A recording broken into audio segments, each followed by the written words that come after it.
병원 퇴원 서류가 주머니 속에서 바스락거리는 소리를 들으며 택시가 서울의 부유한 동네에 있는 우리 2층 집 앞에 섰다. 21일은 영원처럼 느껴졌다. 고관절 수술 후 합병증으로 인해 열과 싸우며 감염과 싸우는 동안 세상은 나 없이 계속 돌아가고 있었다. 지쳐 있었지만 마침내 집에 왔다는 안도감이 밀려왔다. 집. 준호와 내가 30년간 사랑으로 가꿔온 2층 집이 늦은 오후 햇살을 받으며 서 있었다.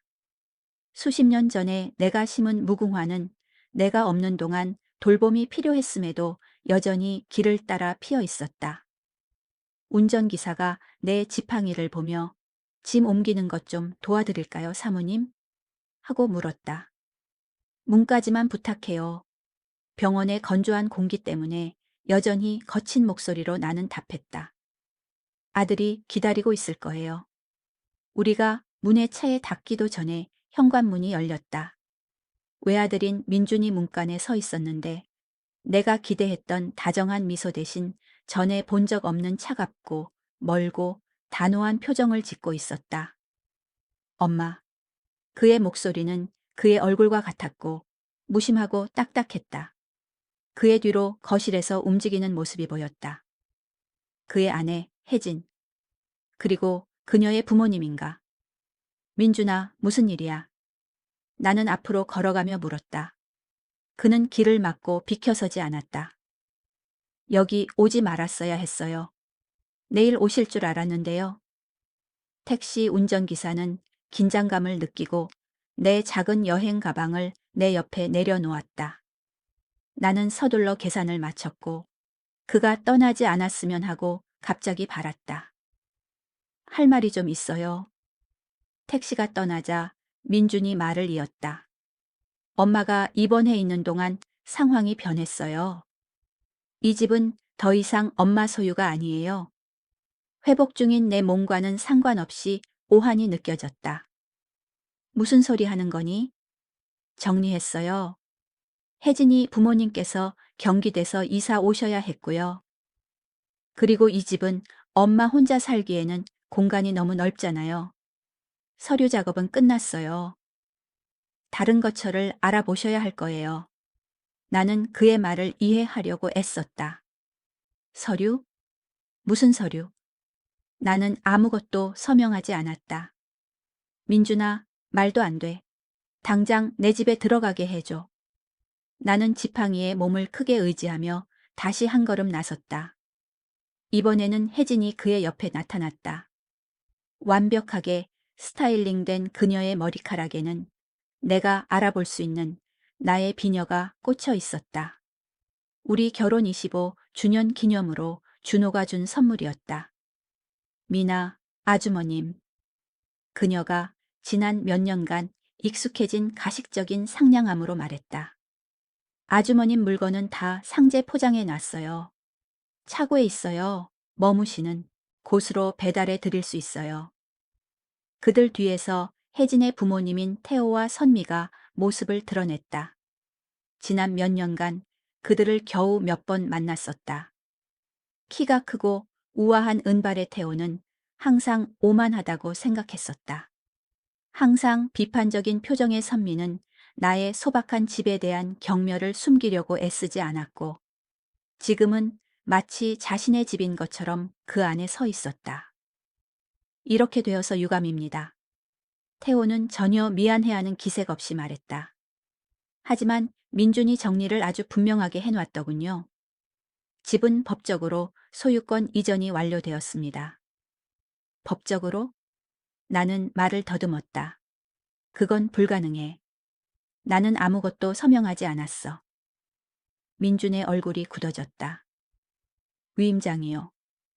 수술 전에 의료 결정에 대해 서명했던 서류 기억하시죠? 재정적인 문제도 포함되어 있었어요. 나는 마치 실제로 맞은 것처럼 충격을 받았다. 나는 서류에 서명했었다. 내가 다가오는 수술 때문에 불안해하고 있을 때 아들이 건네준 서류 뭉치였다. 나는 그를 완전히 믿었다. 첫 페이지 이상은 읽어보지도 않았었다. 나를 속였구나. 이 배신의 엄청난 규모에 비해 이 말은 공허하고 부족하게 느껴졌다. 모두에게 최선인 일을 하는 거예요. 혜진이 끼어들었다. 이 집은 혼자 관리하기엔 너무 버거워요. 어차피 민준이 몇 년 동안 관리해 왔잖아요. 다시는 여기 나타나지 마세요. 민준이 단호하게 말했다. 물건은 배달해 드릴게요. 결정은 최종적이에요. 나는 그곳에 서서 내 지팡이에 몸을 의지하며 내가 키운 아들, 내가 잠자리 동화를 읽어주었던 어린 소년, 내가 운전을 가르쳐 주었던 10대, 내가 초과 근무를 해서 대학 등록금을 내주었던 그 남자, 이제는 아들의 얼굴을 한 낯선 사람을 바라보았다. 이건 불법이야. 나는 조용히 말했다. 그리고 너도 알잖아. 다 끝났어요. 그는 차갑게 대답했다. 더 힘들게 만들지 마세요. 그때 내 안에 무언가가 무너졌지만 그들이 예상했던 것처럼 눈물이나 애원으로 무너지지 않았다. 대신 차가운 명료함이 나를 덮쳤고 은행 준법 감시관으로 일하던 시절 이후로 느껴보지 못했던 목적이 뚜렷해졌다. 그래, 그럼 잘 즐겨. 나는 간단히 말하고 몸을 돌렸다. 모든 것을 즐겨. 내가 차분하게 떠나는 모습을 보며 그들의 얼굴에 떠오른 혼란은 이 모든 비통함을 겪을 가치가 거의 있었다. 거의. 내가 현명하게 기다려 달라고 했던 택시로 절뚝거리며 돌아가면서 나는 핸드폰을 꺼냈다. 경찰에 전화하려는 것이 아니었다. 아직은. 그건 나중에 할 일이었다. 나만의 시간에, 나만의 방식으로. 대신 나는 다연에게 한 문장 메시지를 보냈다. 대안비. 21일 동안 병원에서 목숨을 건 싸움을 하고 집에 돌아와 보니 내 아들이 가장 상상할 수 없는 방식으로 나를 배신한 것을 알게 되었다.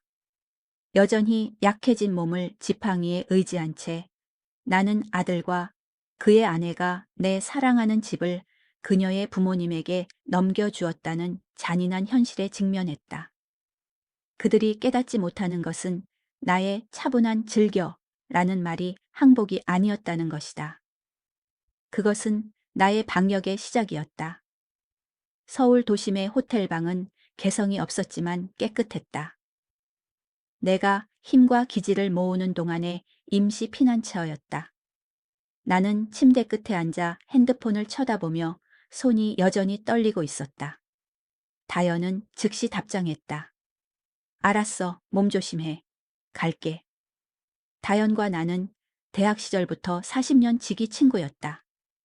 내가 은행 준법 감시관으로 경력을 쌓는 동안 그녀는 강력한 변호사가 되었다. 준호가 죽은 후 그녀는 우리가 함께 가졌던 직업적인 편집증에서 비롯된 철저함으로 나의 재정 관리를 돕도록 조언해 주었다. 항상 예비 계획을 세워도 특히 가족의 돈과 관련해서는 더욱 그렇다고 조언했었다. 그 당시에는 그녀가 너무 조심스럽다고 생각했었다. 이제 그녀의 성견지명은 거의 예언처럼 느껴졌다. 문을 부드럽게 두드리는 소리가 그녀의 도착을 알렸다. 늦은 시간에도 불구하고 다연은 깔끔한 정장 차림으로 완벽해 보였다. 은색 머리카락이 그녀의 상징인 번 헤어스타일로 묶여 있었다. 그러나 그녀의 표정은 순수한 분노였다. 그 절대적인 독수리 같은 것들. 그녀는 내 여전히 회복 중인 몸을 조심하며 나를 조심스럽게 안아주며 속삭였다. 괜찮아? 육체적으로든 감정적으로든. 나는 눈까지는 미치지 않는 미소를 지으려 했다. 둘 다요? 그녀는 서류 가방을 책상에 놓고 능숙하게 파일을 꺼내기 시작했다. 서 있을 수 있다는 게 어딘가요? 나머지는? 나는 침대로 다시 주저앉았다. 이게 감염 때문에 생긴 악몽일까봐 계속 생각하게 돼요. 다연의 표정은 잠시 부드러워졌다가 그녀의 직업적인 표정으로 돌아왔다. 나는 이미 절차를 시작했어. 신탁 문서는 철통 같아. 준호는 꼼꼼한 사람이었으니 그들의 사기 이전은 법적으로 통하지 않을 거야. 얼마나 걸릴까? 나는 물었다. 그들의 사기 이전을 무효화하는데. 몇 주, 아니면 그들이 더럽게 싸우면 몇 달이 걸릴 수도 있어. 그녀가 잠시 멈췄다. 그런데 미나야, 다른 게 있어. 네 계좌를 검토하면서 발견한 거야. 내 속이 조여들었다. 뭔데? 너 입원해 있는 동안 내 투자 계좌에서 특이한 인출이 있었어. 큰 금액들이야. 그녀는 출력된 명세서를 내게 건넸다. 나는 문서를 훑어보았다. 나의 은행 경력은 즉시 불규칙한 점을 발견했다. 내가 알아볼 수 없는 계좌로 총 2억 2천만 원이 5번 이체되었다. 모두 내가 IQ에서 거의 의식이 없을 때 내 명의로 된 디지털 서명으로 실행되었다. 그들은 내 집만 가져간 게 아니었어. 나는 배신의 전체 범위가 나를 덮치는 것을 느끼며 속삭였다. 내 계좌를 빼내고 있었던 거야. 더 심해. 다연이 씁쓸하게 말을 이었다. 내 법률 보조원에게 톰슨에 대해 예비 조사를 하라고 했어. 그들의 경기도 부동산 컨설팅 사업에 대해 여러 건의 고소가 접수되었는데 모두 공식적인 조사 전에 신비롭게 취하됐더군. 그리고 혜진의 링크드인 프로필에는 규제 위반으로 인해 폐쇄된 세 곳의 대출 회사에서의 경험이 나열되어 있어. 조각들이 소름 끼치는 명확성으로 맞춰졌다. 그들은 일종의 부동산 사기 계획을 운영하고 있어. 다연은 고개를 끄덕였다. 그리고 그들은 아마 몇 달 동안 이 계획을 꾸미고 있었을 거야. 적절한 기회를 기다리면서 내 입원이 그들에게 계획을 가속화할 완벽한 기회를 준 거지. 내 마음은 지난 1년간의 대화로 돌아갔다. 혜진이 내 재정 문제에 점점 더 많은 관심을 보였다. 민준이 내 은행 경력과 인맥에 대해 무심하게 질문했다. 이 배신의 기초는 내 수술 훨씬 이전에 놓여 있었다.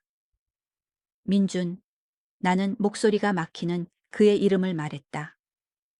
그들이 하는 일에 대해 그도 알고 있다고 생각해? 다연의 침묵은 충분한 답이었다. 내가 더 잘 가르쳤어야 했는데 나는 거의 들리지 않는 목소리로 말했다. 그의 아빠가 더 잘 가르쳤었는데. 사람은 변해, 미나야. 특히 돈이 관련되면 더 그래. 다연의 목소리는 부드러웠지만 단호했다. 이제 문제는 네가 어떻게 하고 싶냐는 거야. 나는 눈을 감고 67년 동안 쌓아온 경력, 가족, 집의 무게가 나를 짓누르는 것을 느꼈다. 다시 눈을 떴을 때 내 안에 무언가가 단단해졌다. 모든 것이요, 나는 말했다.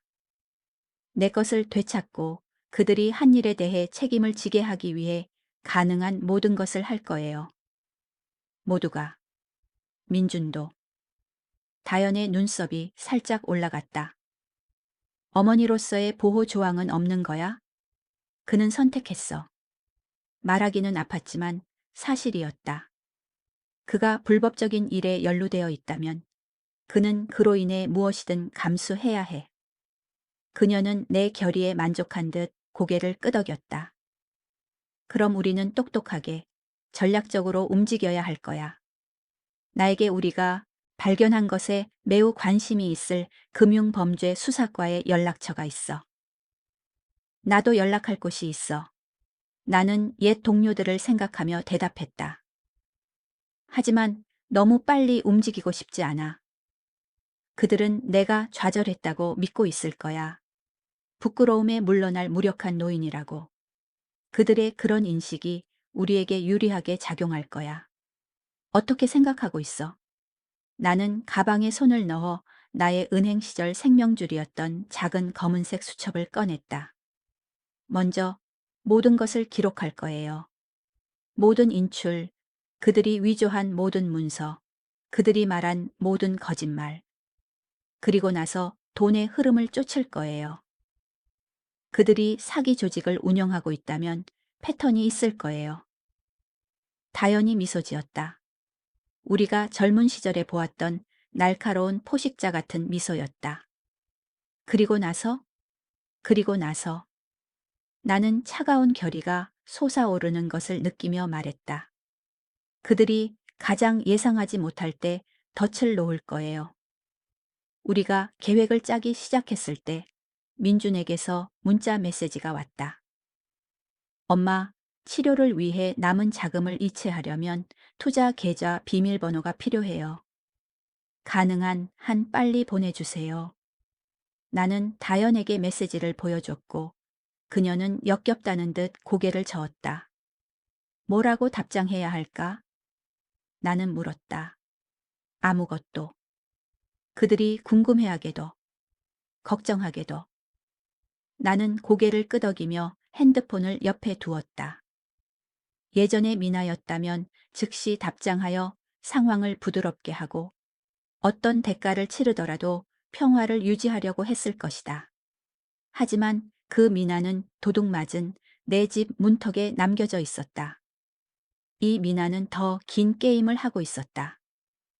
호텔 방으로 물러나 나는 가장 오랜 친구이자 변호사인 다영과 재회했고 그녀는 충격적인 소식을 밝혔다. 그들은 내 집을 훔쳤을 뿐만 아니라 내가 입원해 있는 동안 내 계좌를 빼내고 있었다. 톰슨 일가의 사업 이력에서 수상한 패턴을 발견하면서 나는 내 아들마저 정말로 사악한 일에 공모했을 수도 있다는 가슴 아픈 현실에 직면했다. 육체적으로는 여전히 회복 중이지만 결의는 더 굳건해졌다. 나는 중요한 결정을 내린다. 즉시 그들과 맞서는 대신 내가 조용히 그들의 몰락을 불러올 사건을 준비하는 동안 그들이 나를 이겼다고 믿게 할 것이다. 이것 좀 봐야 해. 다연이 호텔방 책상 위로 노트북을 밀어주며 말했다. 내가 불명예스럽게 쫓겨난 지 3일이 지났다. 우리는 현금으로 전자 기록을 남기지 않기 위해 더 편안한 장기 투숙용 스위트로 거처를 옮겼다. 내 육체적 힘은 점차 돌아오고 있었지만 감정적인 상처는 여전히 아물지 않았다. 화면에는 우리 동네의 부동산 기록이 보였다. 나는 눈을 가늘게 뜨고 문서를 훑어보았다. 아래에서 3번째 부동산, 다연이 지시했다. 나는 그것을 발견하고 눈이 커졌다. 2집 건너에 살던 윌슨 가족이 3개월 전에 집을 팔았다. 구매자는 톰슨 투자 부동산 LLC. 이건 우연일 리가 없어. 나는 중얼거렸다. 더 있어. 다연은 몇 개의 문서를 더 넘겼다. 길 건너편의 핸더슨 가족은 지난달에 같은 LLC에 팔았고 모퉁이에 살던 은퇴한 부부의 집도 같은 구매자와 계약이 진행 중이었다. 그들은 동네를 사들이고 있어. 나는 계획이 더 명확해지는 것을 느끼며 속삭였다. 하지만 왜? 다연은 도시계획 부서에 제출된 용도 변경 신청서를 열었다. 이건 네가 아직 병원에 있을 때인 2주 전에 제출됐어. 동네 전체를 단독 주택 용지에서 상업 복합 용지로 용도 변경하려는 제안이야. 그 의미가 나에게 물리적인 충격처럼 다가왔다. 우리 동네는 서울에 빠르게 개발되는 강남 지구 바로 외곽에 위치해 있었다. 상업 용지로 용도가 변경되면 부동산 가치는 급등할 것이다. 그들은 내 집을 본부로 삼아 주변 부동산을 인수하고 있는 거야. 나는 말했다. 조각들이 제자리를 찾아갔다. 충분한 블록을 확보해서 용도 변경을 강제하면 부동산 가치는 최소 3배가 될 거야. 다연이 말을 마쳤다. 현재 시장 가격으로 보면 잠재적 이익은 150억에서 200억 원에 달해. 나의 은행 경험은 즉시 계획의 규모를 파악하게 해주었지만 그들은 초기 구매를 위해 상당한 자본이 필요할 터였다. 그건 어디서 나온 거야? 다연의 표정이 어두워졌다. 거기서부터 문제가 돼. 내 수사관 친구에게 기록을 좀 뽑아달라고 했어. 톰슨들은 경기도에서 한 패턴을 가지고 있었어. 주로 노인이거나 재정적으로 어려움을 겪는 취약한 부동산 소유주를 찾아내 약탈적인 대출 관행을 이용하여 그들의 부동산을 장악하는 거지. 대출 사기. 나는 나의 은행 시절부터 익숙한 용어를 말했다. 정확해. 그들은 너무 좋아서 믿을 수 없을 것 같은 재융자 거래를 제한하고 허위 감정 평가를 사용하여 부동산 가치를 조작한 다음 결국 실패하도록 대출을 구성해. 소유주가 채무 불이행을 하면 그들은 그 부동산을 가치의 극히 일부만으로 인수하는 거지. 나는 수십 년 동안 집을 소유하며 고정 수입으로 살고 있는 노령의 이웃들을 생각했다. 완벽한 표적들이었다. 그리고 내 계좌, 그들이 이체한 돈, 초기 자본, 가장 가능성이 높아. 계획이 성공할 때까지 첫 구매를 하고 비용을 충당할 자금이 필요했겠지. 내 투자 포트폴리오가 편리한 공급원이 된 거야. 그들의 계획적인 잔인함에 숨이 막혔다. 그들은 내 집과 돈을 가져갔을 뿐만 아니라 그것들을 이용하여 내 이웃 전체를 희생시켰다. 준호의 장례식에 참석했던 사람들, 내가 처음 과부가 되었을 때 식사를 가져다 준 사람들이었다. 민주는 나는 나를 괴롭히고 있던 질문을 입 밖으로 냈다. 그는 얼마나 연루된 거야?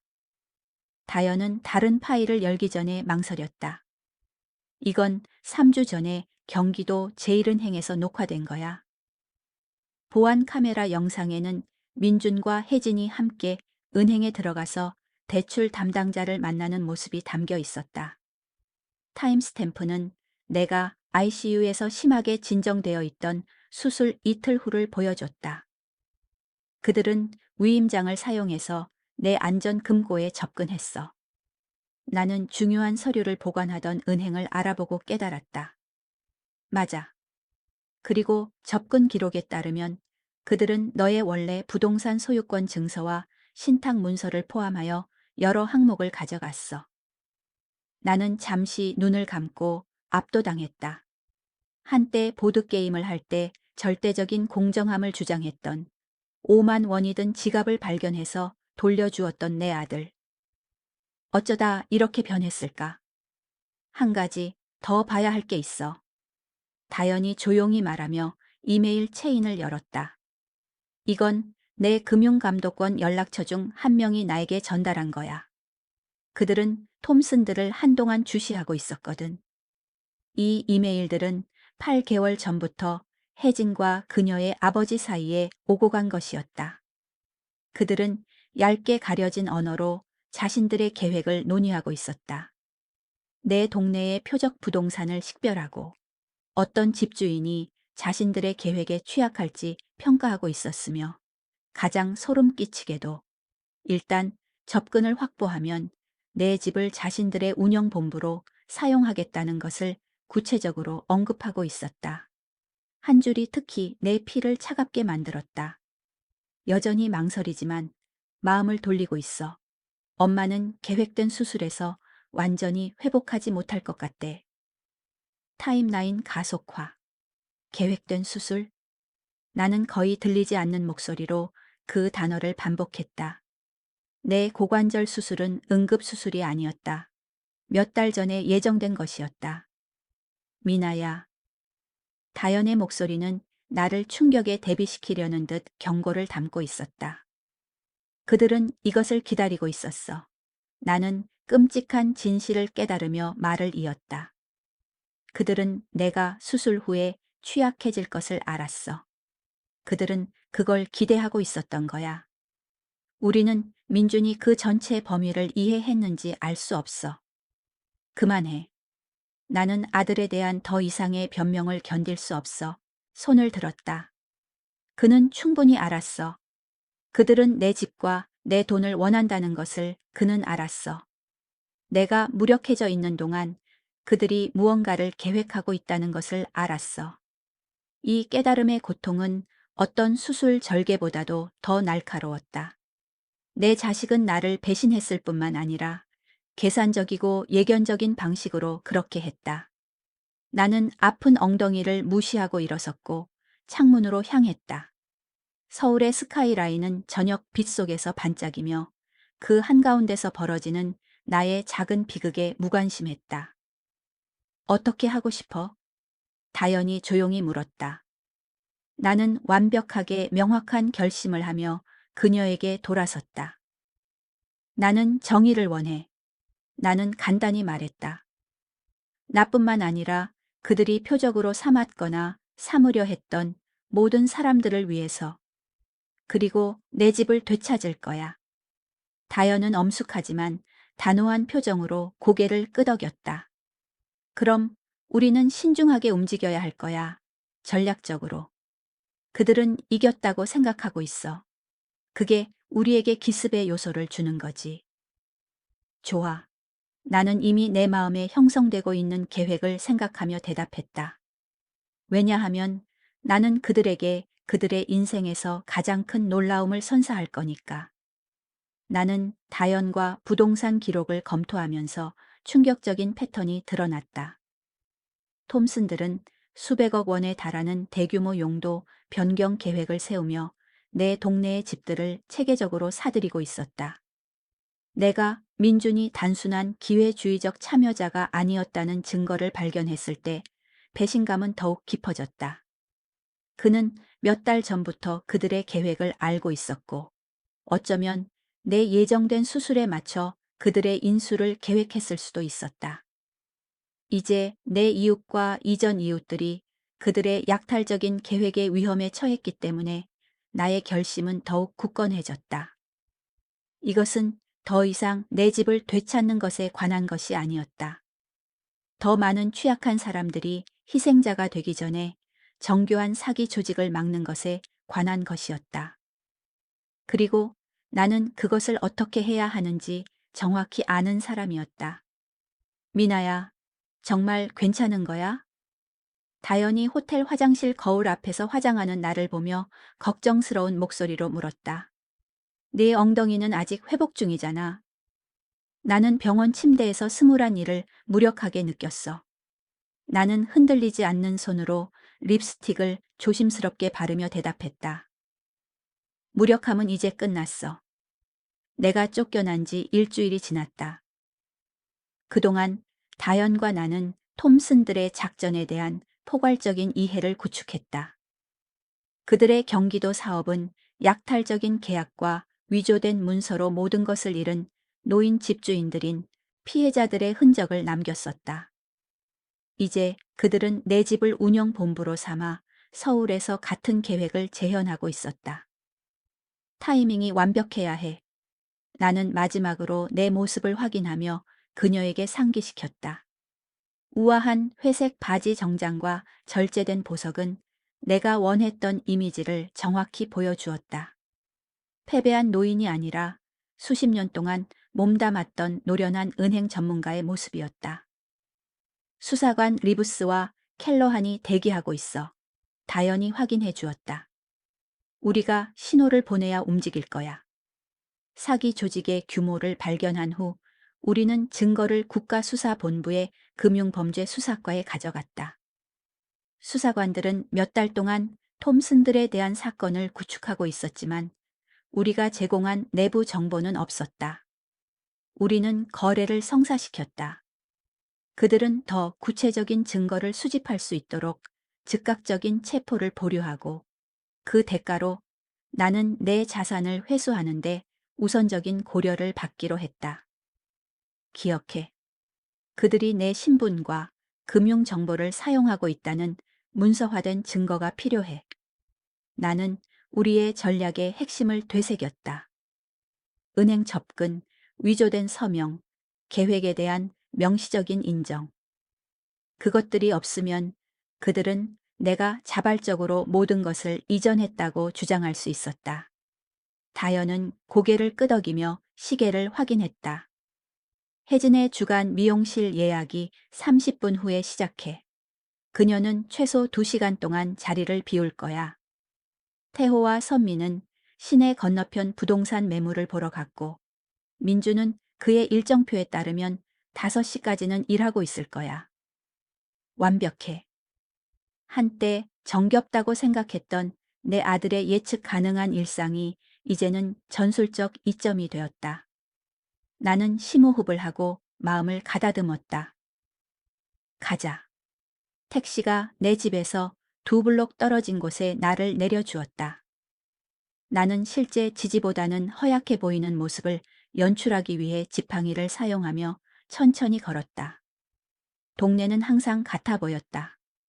잘 가꿔진 잔디밭, 역사적인 집들, 민준이 한때 나무집을 지었던 모퉁이의 거대한 참나무. 하지만 모든 것이 표면 아래에서 무슨 일이 일어나고 있는지에 대한 지식으로 인해 다르게 오염된 것처럼 느껴졌다. 집 근처에 다다르자 나는 미묘한 변화를 눈치챘다. 수년간 내가 갖고 온 무궁화는 제거되었고 일반적인 조경으로 대체되었다. 준호와 내가 함께 복원했던 현관 가구는 사라졌다. 우리의 가족 흔적을 지우는 변화가 이미 시작되었다. 나는 정문으로 접근하지 않았다. 대신 나는 병원에 가기 위해 서두르다가 잠그는 것을 잊었던 부엌으로 통하는 옆문으로 돌아갔다. 그곳은 몇 년 동안 우리 가족의 비밀이었다. 민주는 10대 때 통금 시간을 넘겨 몰래 들어오곤 했었는데 나는 그 사실을 모르는 줄 알았다. 열쇠는 잠금 장치에서 부드럽게 돌아갔다. 나는 조용히 안으로 들어갔고 서재에서 낯선 목소리가 들렸다. 소리를 따라가서 나는 반쯤 열린 문 밖에서 멈춰섰다.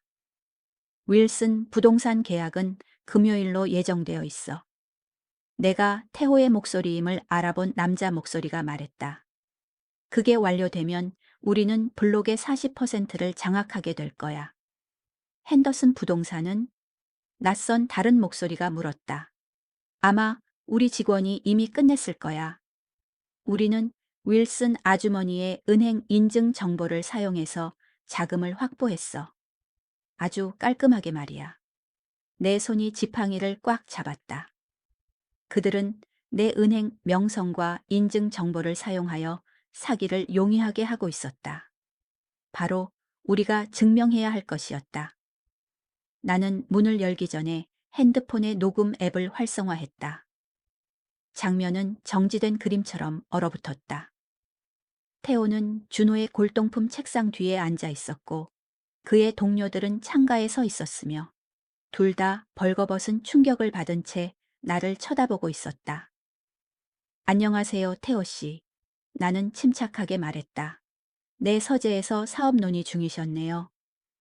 미나, 그는 재빨리 자세를 잡고 일어섰다. 이건 예상치 못했군요.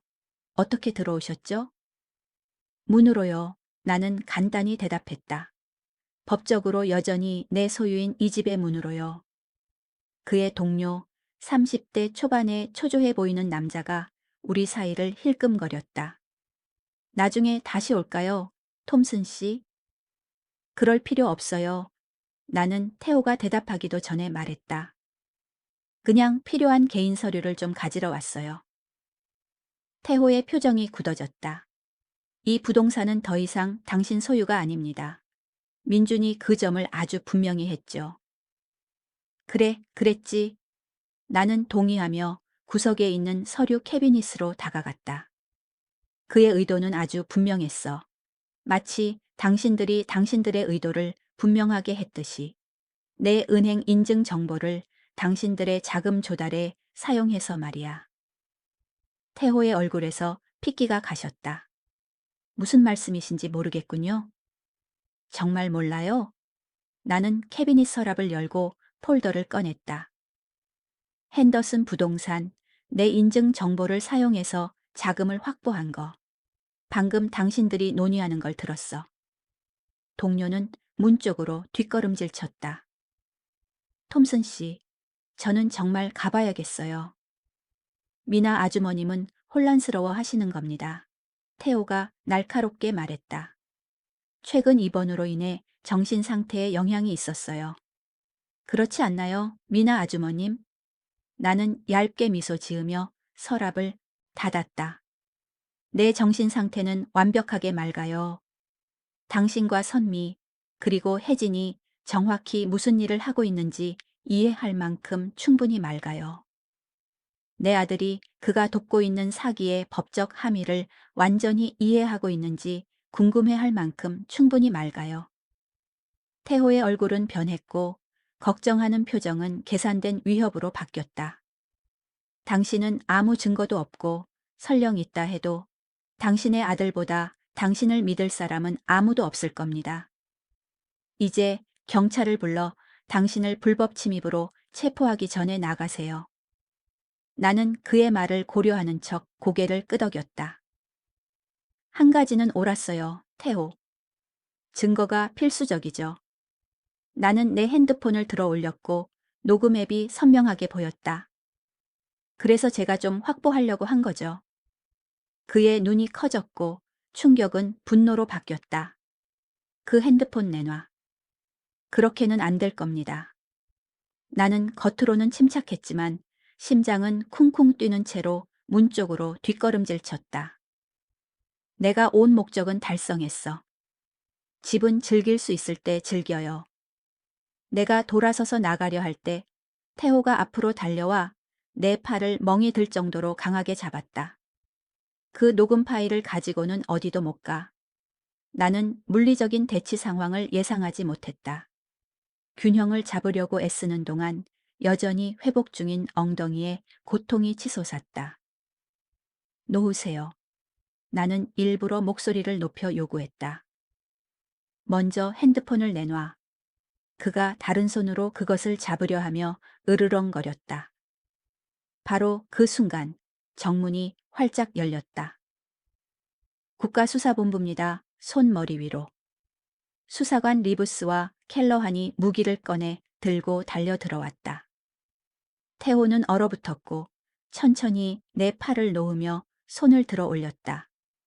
내 핸드폰의 비상 버튼, 앱으로 시작된 우리의 비상 계획이 완벽하게 작동했다. 미나 아주머니. 리브스가 동료가 태호를 확보하는 동안 내게 다가왔다. 괜찮으세요? 네.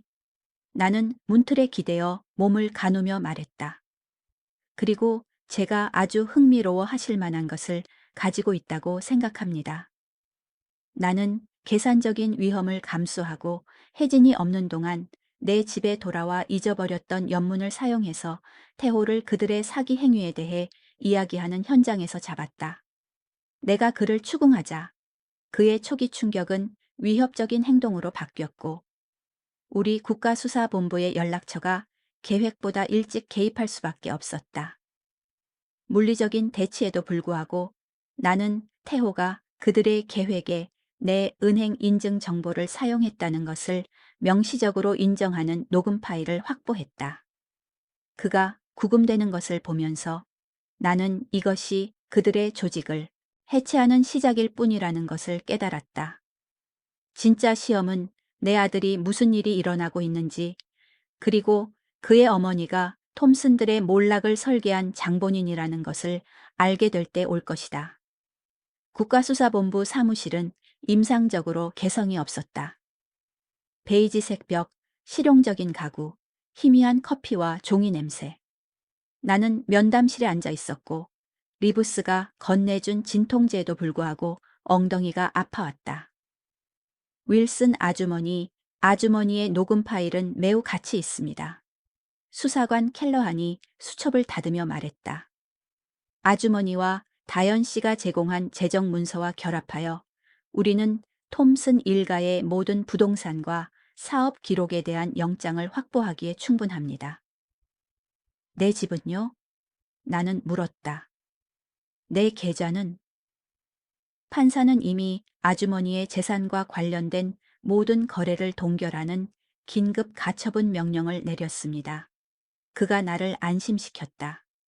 소유권이 법적으로 명확해질 때까지 누구도 그것을 팔거나 더 이상 양도할 수 없습니다.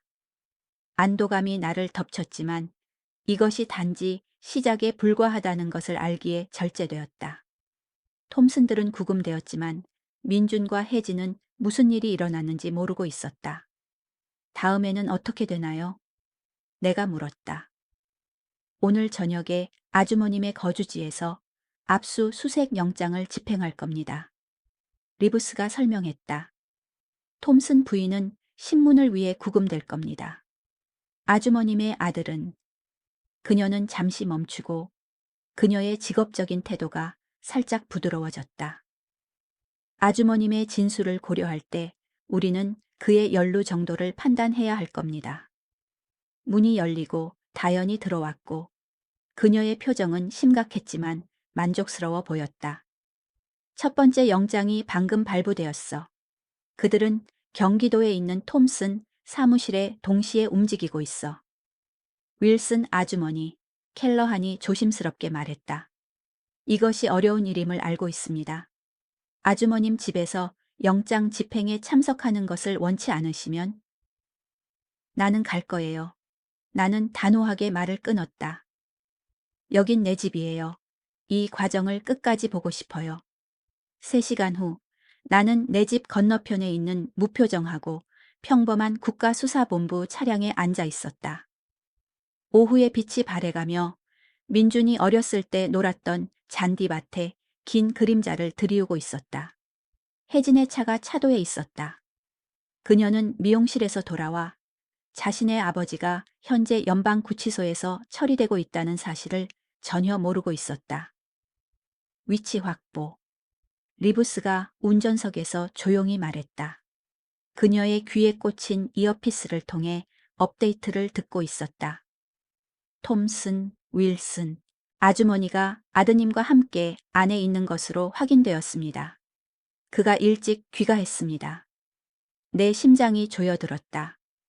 민주는 아직 집에 올 시간이 아니었다. 나는 그가 곧 일어날 공개적인 구경거리를 겪지 않기를 바랐었다. 심지어 그의 사무실에서 그에게 따로 접근하도록 준비했었다. 이제 그는 아내와 함께 수색의 모든 과정을 경험하게 될 것이다. 정말 이것을 보시고 싶으세요? 다연이 내 옆에서 손을 얹으며 물었다. 내가 대답하기도 전에 차량 행렬이 거리에 나타났다. 3대의 무표정한 세단과 1대의 큰 전술밴. 그들은 내 집 앞에 멈췄고 요원들은 조직적인 움직임으로 차에서 내렸다. 일부는 독특한 국가수사본부 바람막이를 입고 있었다. 국가수사본부입니다. 영장 있습니다. 그들이 현관문으로 다가가자 그 말은 조용한 동네 전체에 명확하게 들렸다. 안에서 무슨 반응이 있었는지 들을 수는 없었지만 잠시 후 문이 열렸다.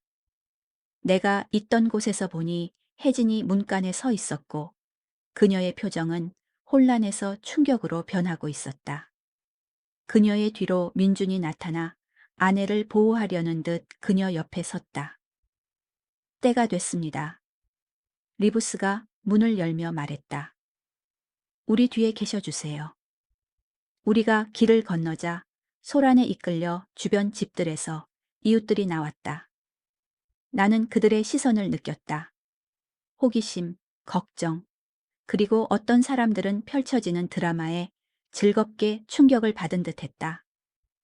혜진이 요원들 뒤에 있는 나를 가장 먼저 발견했고 그녀가 애써 유지하던 침착함이 무너졌다. 당신, 그녀는 히스테릭하게 목소리를 높이며 쏘아붙였다.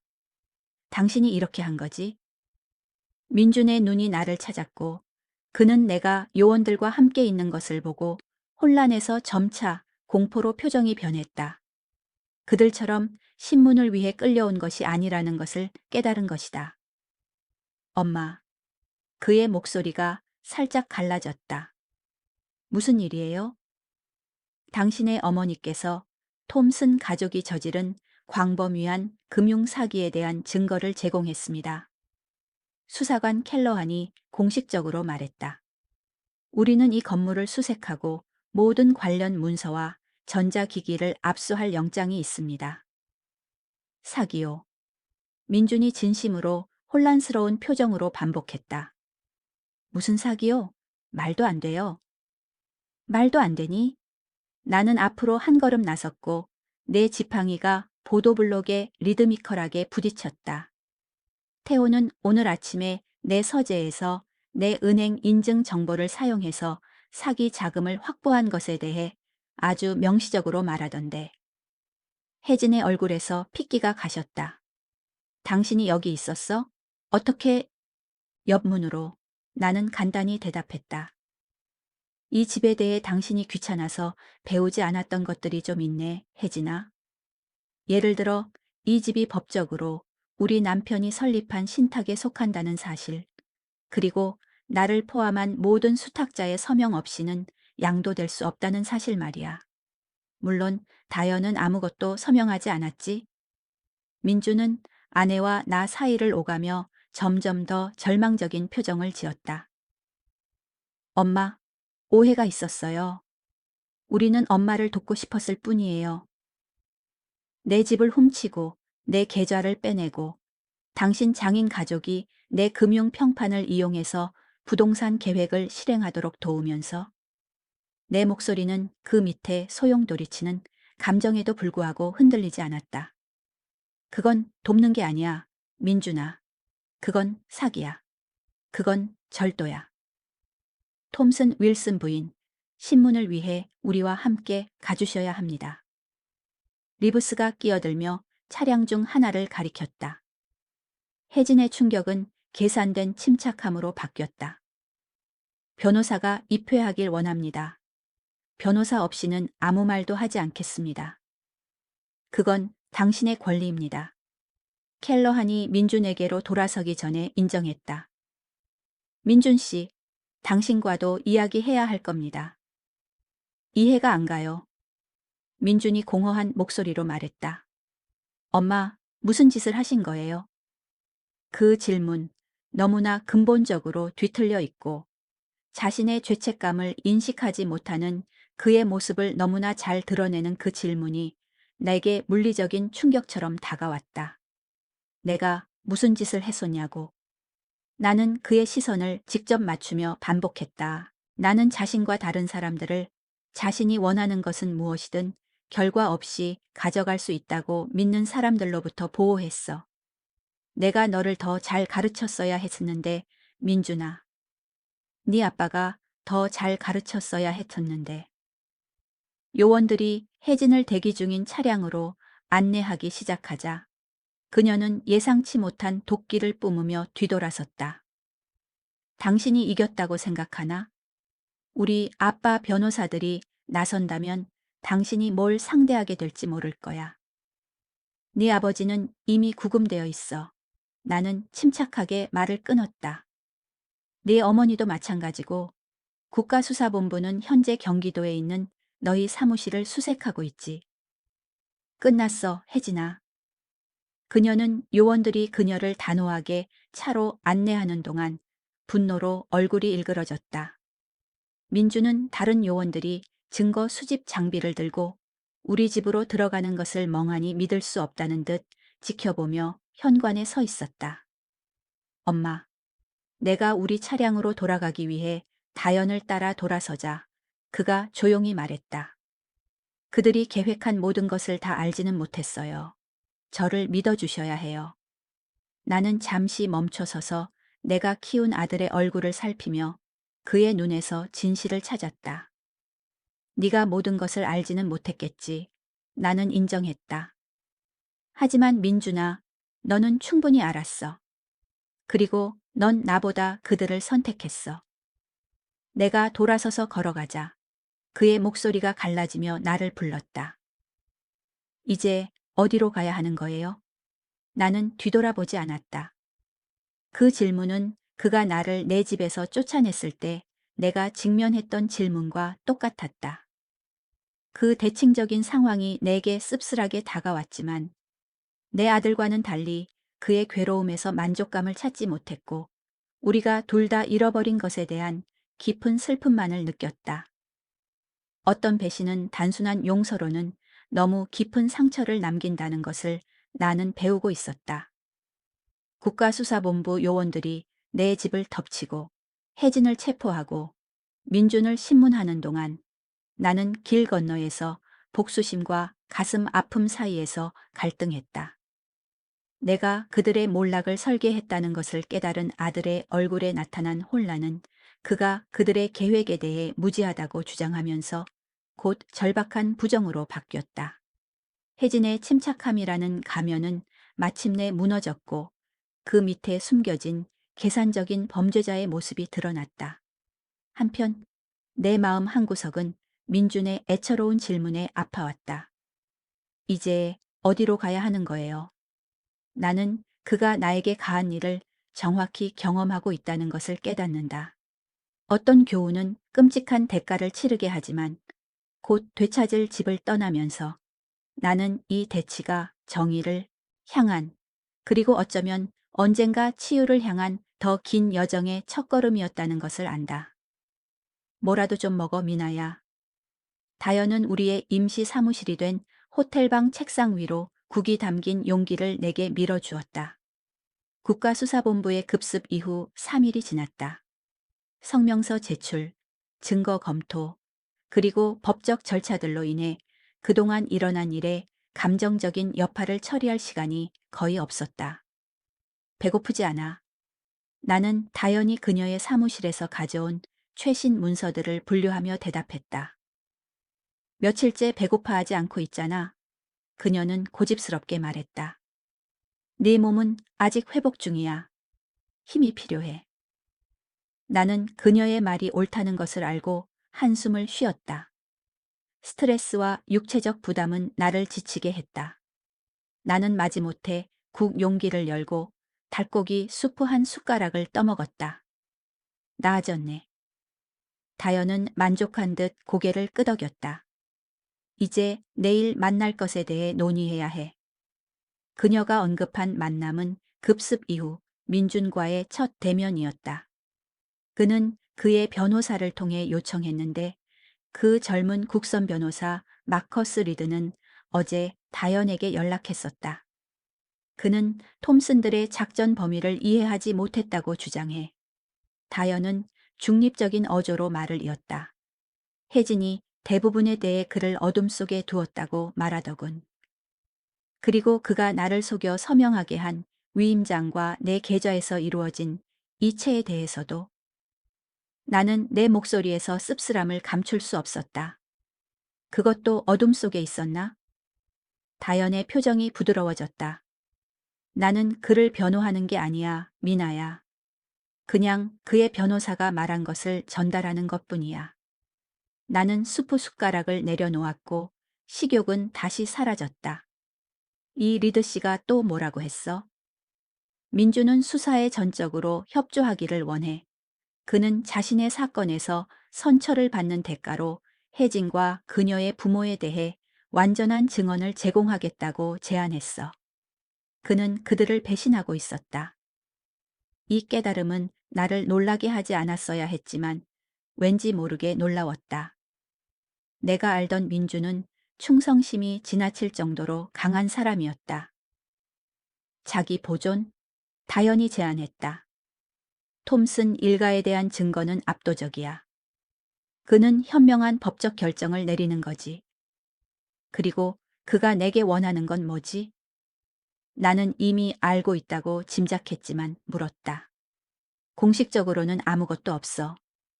만남의 목적은 단순히 자신의 입장을 설명하기 위한 것이라고 해.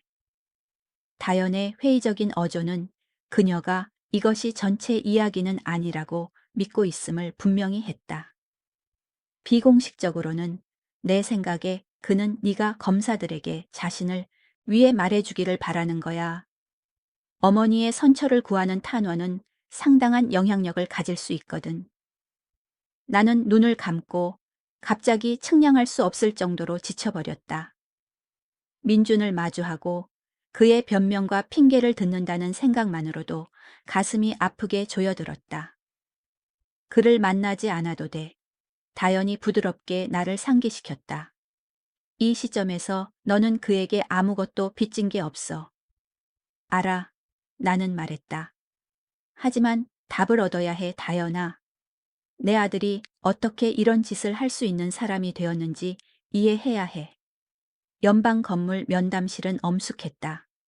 금속 테이블, 불편한 의자, 그리고 틀림없이 관찰실을 숨기고 있는 큰 거울. 나는 다연을 옆에 두고 앉아 약간의 떨림을 감추기 위해 테이블 위에 손을 깍지 꼈다. 문이 열렸을 때 나는 들어오는 남자를 거의 알아보지 못했다. 민준, 나의 자신감 넘치고 항상 깔끔했던 아들은 초췌해 보였다. 그의 평소 비즈니스 복장은 구겨진 셔츠와 바지로 대체되어 있었다. 그의 얼굴에 드리운 수염 그림자는 그가 며칠 동안 면도를 하지 않았음을 시사했다. 엄마, 그가 내 맞은편 의자에 앉으며 말했다.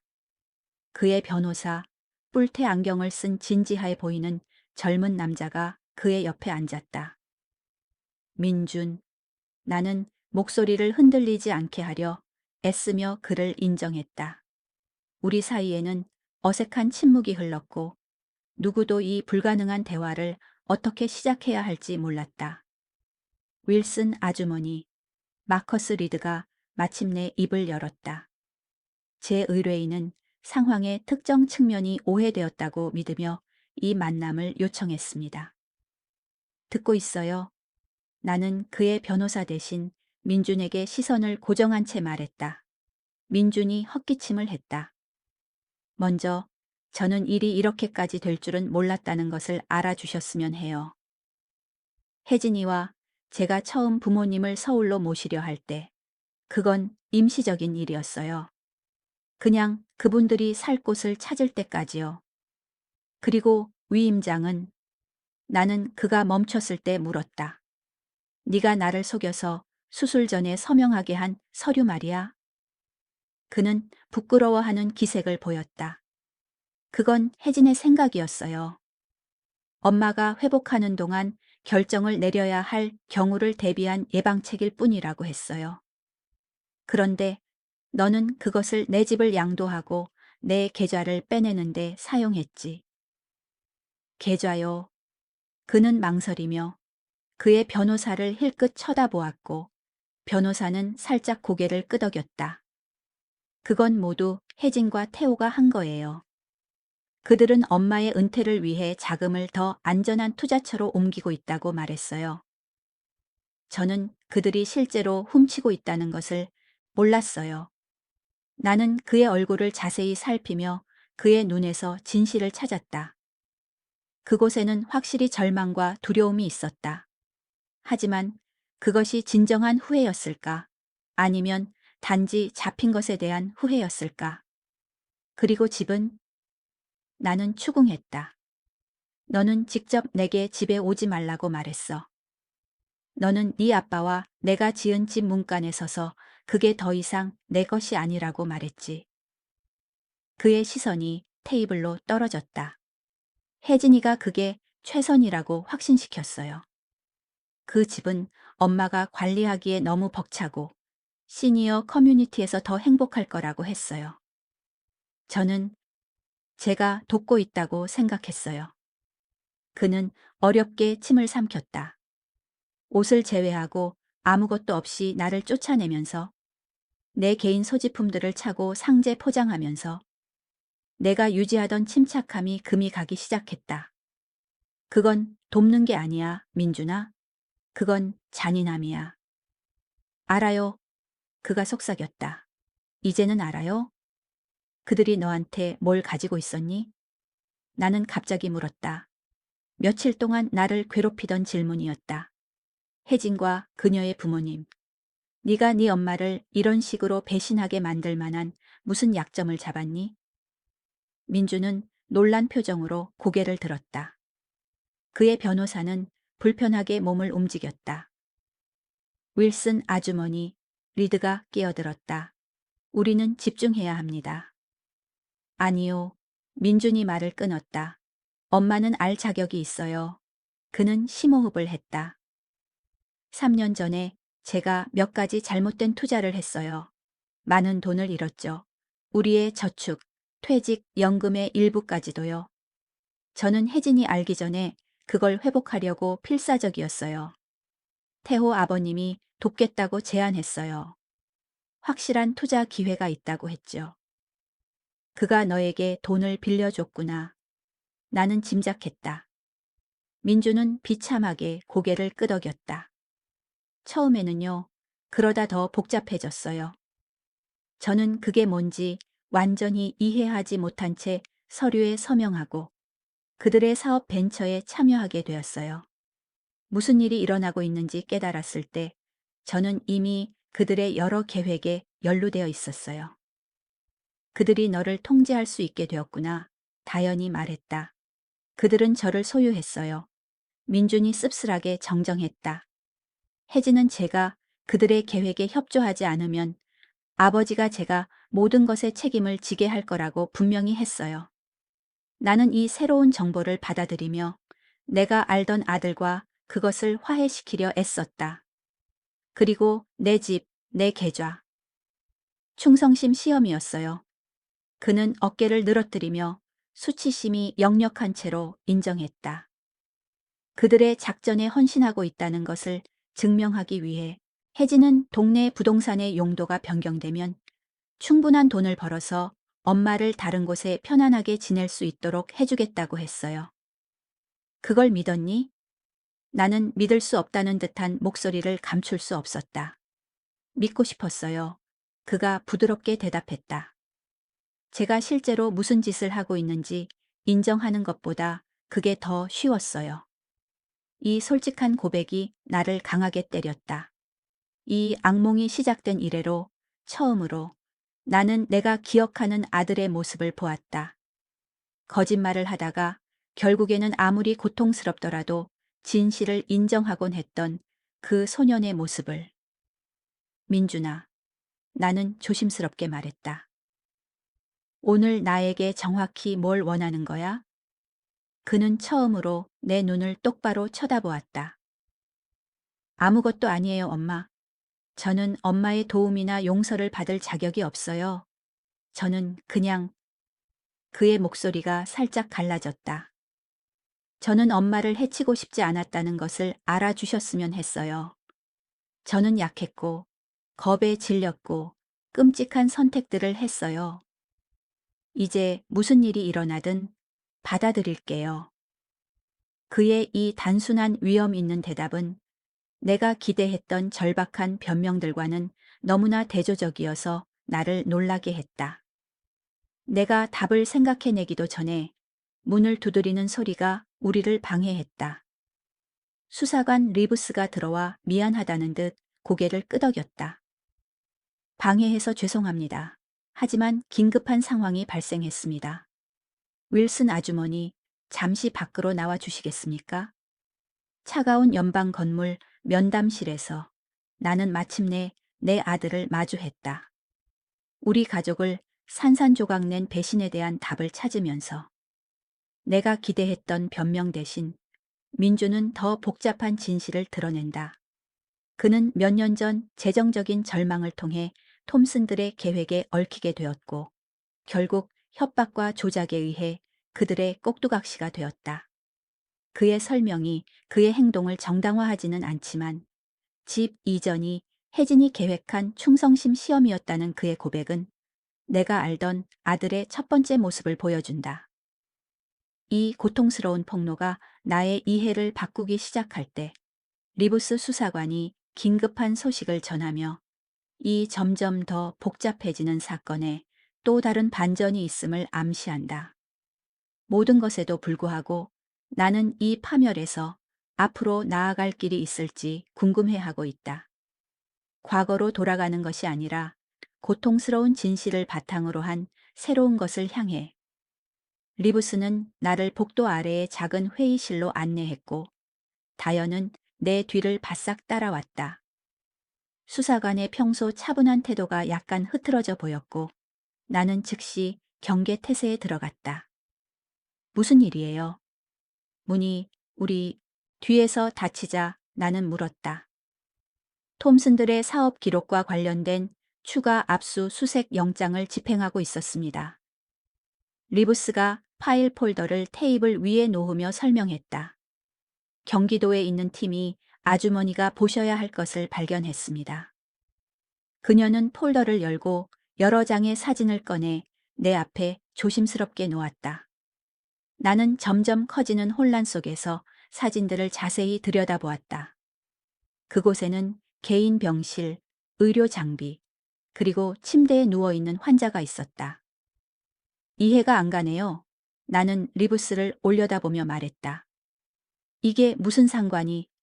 마지막 사진을 더 자세히 보자마자 말이 목구멍으로 막혔다. 환자는 나였고 의식이 없었고 모니터에 연결되어 있었으며 분명히 내가 최근 입원해 있던 ICU였다. 이것들은 테호 톰슨의 경기도 사무실에 있는 숨겨진 금고에서 발견되었습니다. 리부스가 조용히 설명했다. 이것들과 함께 그녀는 또 다른 문서 묶음을 테이블 위에 놓았다. 의료 차트, 의사 노트, 약물 처방. 내 의료 기록이네요. 그것들은 서울 종합병원에 안전하게 보관되어 있어야 하는 것들이다. 그들이 이것들을 어떻게 얻었나요? 다연이 물었다.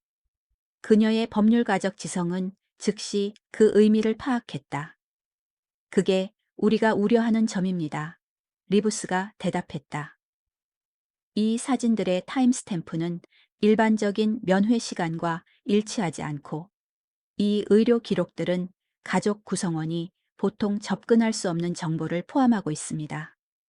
그녀가 시사하는 바를 이해하자 오한이 느껴졌다. 병원 내부의 누군가가 그들과 협력하고 있었군요. 리부스는 씁쓸하게 고개를 끄덕였다. 우리는 민준이나 혜진이 모두 자리를 비웠을 때 아주머니의 기록에 반복적으로 접근한 간호사를 확인했습니다. 전화 기록은 이 개인과 테호 톰슨 사이에 여러 번의 통화가 있었음을 보여줍니다. 하지만 왜요? 나는 이해하기 위해 애쓰며 물었다. 왜 나를 그렇게 면밀히 감시했죠? 다연의 얼굴은 문서를 검토하는 동안 창백해졌다. 미나야, 이 약물 기록들을 봐. 나는 그녀의 손가락을 따라 차트의 한 메모를 보았다. 나의 수술 후 통증 관리를 위한 용량 조절이었다. 원래 처방은 취소선이 그어져 있었고 다른 필체로 더 높은 용량으로 대체되어 있었다. 아주머니의 회복이 예상보다 오래 걸렸죠. 리부스가 조심스럽게 말했다. 일반적인 외서 7일이 아니라 21일 동안 입원하게 한 감염이요. 우리는 그것이 의도적으로 복잡하게 만들어졌는지 여부를 조사하고 있습니다. 그 의미는 나에게 물리적인 충격으로 다가왔다. 그들이 나는 문장을 끝낼 수 없었다. 아직 어떤 혐의도 제기하지는 않습니다. 리부스가 재빨리 명확히 했다. 하지만 우리는 누군가가 톰슨들이 그들의 계획을 실행할 시간을 더 벌기 위해 아주머니의 입원 기간을 의도적으로 연장하려고 시도했을 가능성을 조사하고 있습니다. 나는 갑자기 어지러워지며 테이블 끝을 움켜쥐었다. 누군가가 의도적으로 내 의료 치료를 방해하여 잠재적으로 내 생명을 위험에 빠뜨렸을 수도 있다는 생각은 너무나 끔찍해서 이해하기 힘들었다. 민주는 이것에 대해 알고 있나요? 나는 간신히 물었다. 아직은요, 리부스가 대답했다. 우리가 먼저 아주머니께 알려드리고 싶었습니다. 이 발견의 개인적인 성격을 고려하여. 다연히 심각한 표정으로 내 손 위에 손을 얹었다. 미나야, 누군가가 의도적으로 네 치료를 방해했다면 이 사건은 엄청나게 중요해져. 우리는 더 이상 사기와 노인 학대에 대해 이야기하는 게 아니라 잠재적으로 살인 미수. 알아. 나는 그 단어가 입 밖으로 나오는 것을 들을 수 없어 말을 끊었다. 그 가능성은 너무나 끔찍해서 직접 마주할 수 없었다. 하나 더 있습니다. 리부스가 마지못해 말을 이었다. 6개월 전에 아주머니 명의로 가입된 생명보험을 찾았습니다. 수익자는 민준 윌슨으로 기재되어 있습니다. 방이 살짝 기울어지는 것 같았다. 민준은 알고 있었어. 나는 속삭였다. 아들에 대한 마지막 희망의 조각들이 무너져 내렸다. 그는 알았을 거야. 꼭 그렇지는 않습니다. 리브스가 경고했다. 보험 신청서에 그의 서명이 있지만 우리는 이미 이 사건에서 여러 위조된 문서를 확인했습니다. 결론을 내리기 전에 더 조사해야 합니다. 나는 이 새로운 배신의 물결에 맞서기 위해 스스로를 다잡으려 눈을 감았다. 만약 민준이 이 모든 음모에 대해 알고 있었고 내 생명을 잠재적으로 위협하는데 공모했다면 그가 면담실에서 내게 말한 모든 것은 거짓말이었다. 내가 보았다고 생각했던 진짜 아들의 모습은 또 다른 조작에 불과했다. 그를 다시 봐야겠어요. 나는 새로운 결심을 하고 눈을 떴다. 지금 당장. 윌슨 아주머니, 이 새로운 정보를 고려할 때 우리는 강력하게 반대합니다. 리브스가 말을 시작했다. 나는 그가 이것에 대해 알게 될 때 그의 얼굴을 봐야 해요. 나는 주장했다. 그가 알았는지 알 수 있을 거예요. 준법 감시관으로서 21년, 그리고 어머니로서 평생을 살아오면서 나는 속임수를 감지하는 거의 초자연적인 능력을 개발했다.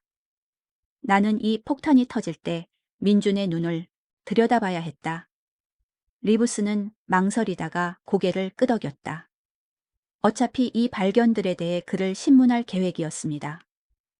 아주머니께서 참석하시겠다고 고집하신다면 그렇게 준비할 수 있습니다. 우리가 면담실로 돌아갔을 때 민준과 그의 변호사는 조용히 대화 중이었다. 우리가 들어서자 그들은 침묵했고 둘 다 기대에 찬 표정으로 우리를 올려다보았다.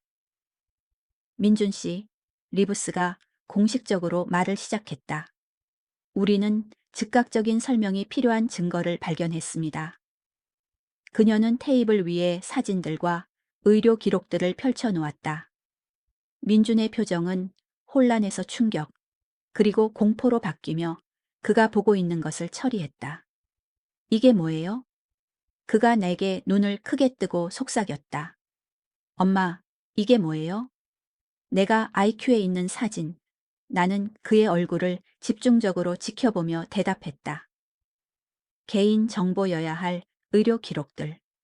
누군가가 의도적으로 내 입원 기간을 연장했을 수도 있다는 증거. 그건 불가능해요. 만약 내 직감이 맞다면 그는 진정으로 겁에 질린 채 말을 더듬었다.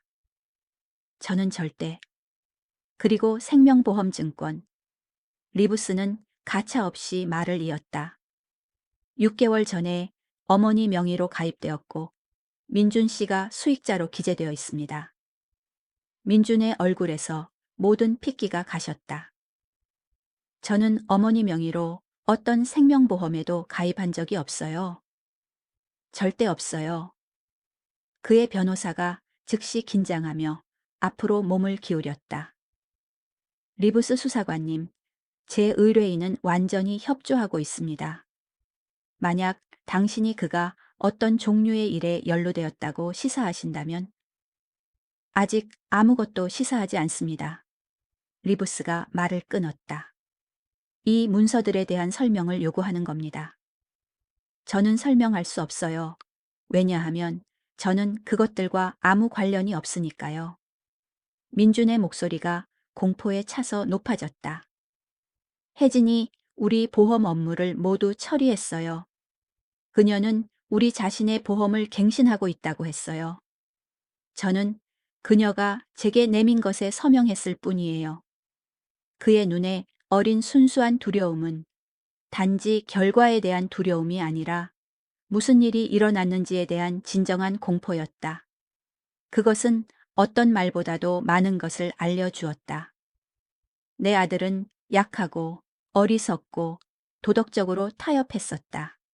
하지만 나는 그가 내 생명을 위험에 빠뜨렸을 수도 있는 음모에 대해 의도적으로 참여했다고 믿지 않았다. 이게 무슨 의미인지 알겠니, 민준아? 나는 조용히 물었다. 네 아내와 그녀의 부모님은 내 집을 훔치는 것보다 훨씬 더 끔찍한 것을 계획했을지도 몰라. 그는 얼굴을 두 손으로 가리고 어깨가 떨리기 시작했다. 세상에, 그가 속삭였다. 제가 무슨 짓을 한 거죠? 무슨 일이 일어나도록 허락한 거죠?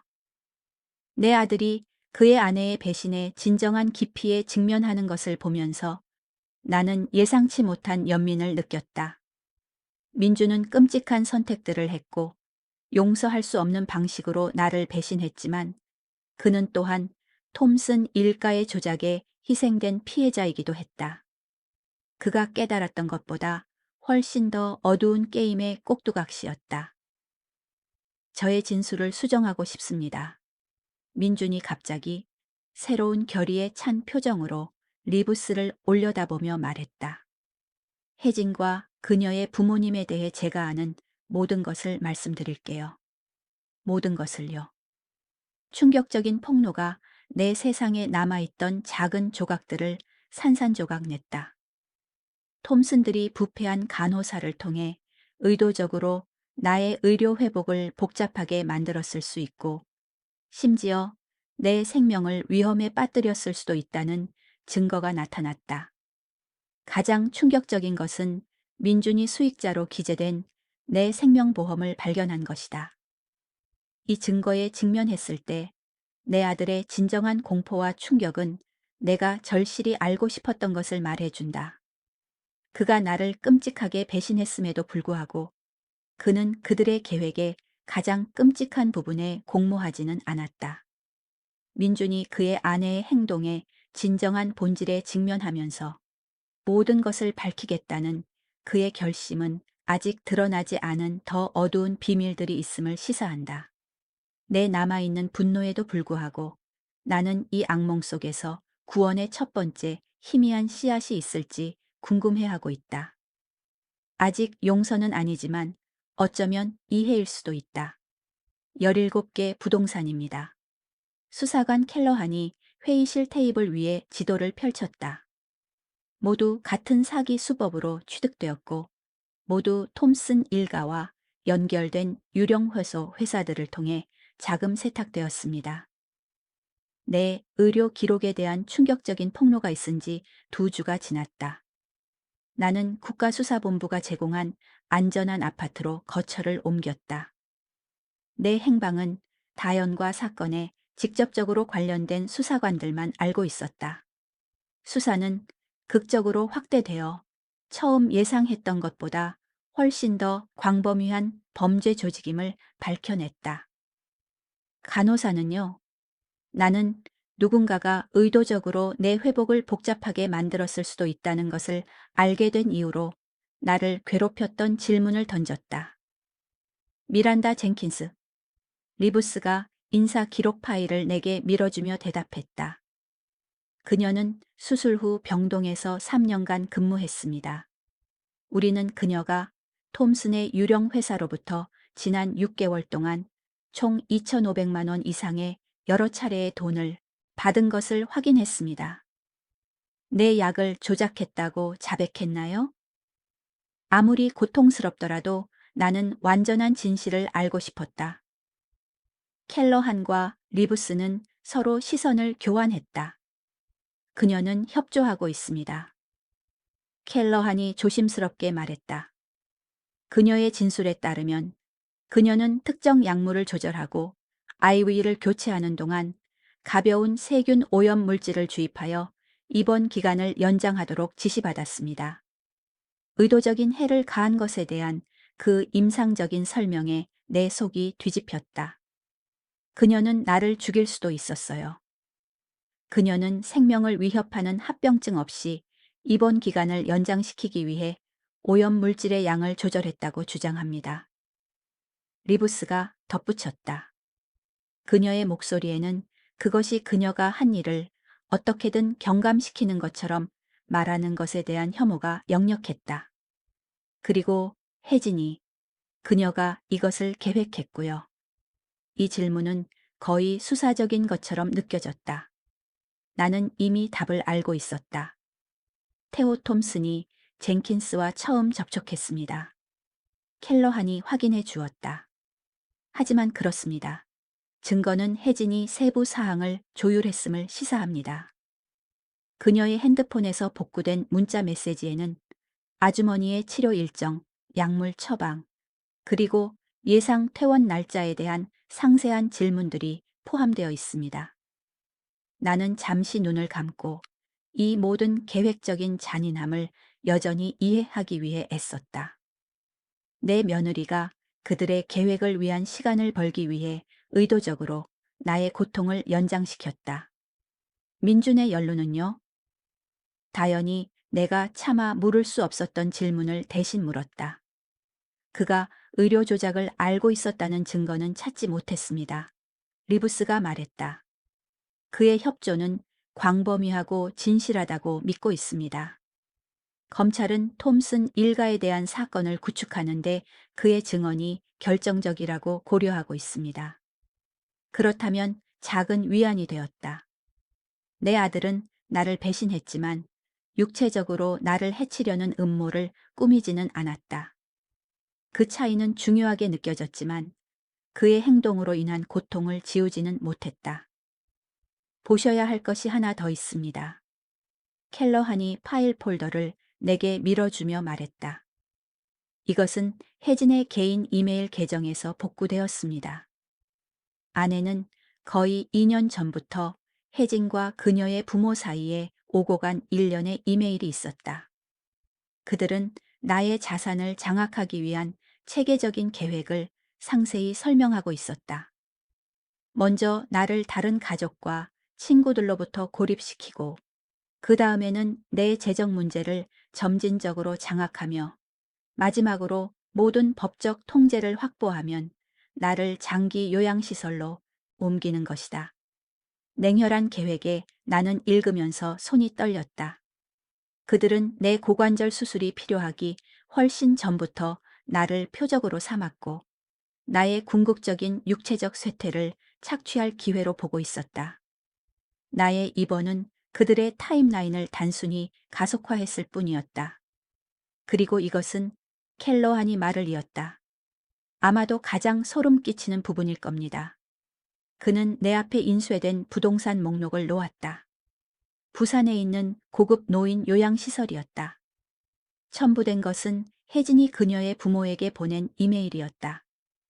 모든 것이 확정되면 미나 아주머니를 위한 완벽한 장소, 고립되어 있고 감독이 최소화되어 있으며 그들의 기억 관리 병동은 광범위한 의료 기록이 없는 환자들을 받아들여요. 그녀가 일단 거기에 있으면 우리는 모든 연락과 방문객에 대해 완전한 통제권을 가지게 될 거예요. 그들은 나를 시설에 수용하여 나를 아는 모든 사람들과 멀리 떨어진 곳에 효과적으로 가두고 그들이 그들의 절도 행위의 결실을 즐기는 동안 내가 편리하게 잊히도록 계획했었다. 이 증거를 바탕으로 추가 혐의가 있을 겁니다. 리브스가 설명했다. 노인 학대, 공모, 그리고 의료 조작에 대해 검사가 어떻게 보는지에 따라 살인 미수까지도 가능합니다. 나는 너무 압도되어 즉시 말할 수 없었다. 나를 위해 계획되었던 것의 범위, 나의 재정적 안전뿐만 아니라 나의 자유와 존엄성까지도 계산적으로 파괴하려 했던 것은 거의 이해하기 힘들었다. 언제 집에 갈 수 있나요? 나는 마침내 물었다. 지난 몇 주 동안 내 마음속에서 가장 중요한 질문이었다. 감식팀이 어제 아주머니의 거주지에서의 작업을 완료했습니다. 켈러안이 대답했다. 기술적으로는 지금 돌아가실 수 있습니다. 하지만 보안 문제가 없는지 우리가 확인한 후에 돌아가시는 것을 권장합니다. 오늘 가고 싶어요. 나는 단호하게 말했다. 다시 내 공간에 있어야 해요. 다연은 나를 지지하며 내 손을 꽉 잡았다. 처음 며칠은 내가 너와 함께 있을게. 필요하다면 추가 보안을 설치할 수 있어. 리브스는 고개를 끄덕였다. 그렇게 준비해 드리겠습니다. 하지만 한 가지 더 논의할 문제가 있습니다. 그녀는 살짝 망설였다. 민준 씨가 아주머니와의 또 다른 만남을 요청했습니다. 그는 재판이 있을 때까지 최소 보안시설로 이송될 예정인데 그 전에 아주머니와 이야기하고 싶다고 요청했습니다. 나의 즉각적인 본능은 거절하는 것이었다. 그의 배신의 상처는 여전히 생생했고 나는 또 다른 대치를 위한 감정적인 힘이 있는지 확신할 수 없었다. 그러나 내 안에 무언가, 어쩌면 그가 한때 어떤 아이였는지 기억하는 어머니의 마음이 이 요청을 거부할 수 없게 했다. 언제요? 나는 간단히 물었다. 아주머니께서 괜찮으시다면 내일 아침에요? 리부스가 대답했다. 그 후에는 법적 절차가 완료될 때까지 방문객 면회가 제한될 겁니다. 나는 천천히 고개를 끄덕였다. 그를 만날게요. 그날 오후 늦게 나는 열쇠를 손에 쥐고 내 집 현관에 서서 자물쇠에 넣기 전에 망설였다. 집은 겉으로는 똑같아 보였지만 나는 안에서 낯선 사람들이 나의 개인적인 공간을 침범했고 안전을 상징해야 할 벽 안에서 나의 몰락을 계획했다는 것을 알고 있었다. 서두르지 마. 다연이 내 옆에서 부드럽게 말했다. 이건 분명히 어려울 거야. 나는 심호흡을 하고 문을 열었다. 내 집에 익숙한 냄새, 나무 광택제, 오래된 책, 내가 옷장에 넣어두는 향주머니의 희미한 라벤더 향이 낯선 향수와 청소 제품 냄새로 뒤덮여 있었다. 톰슨들의 짧은 점거 흔적은 미묘한 방식으로 눈에 띄었다.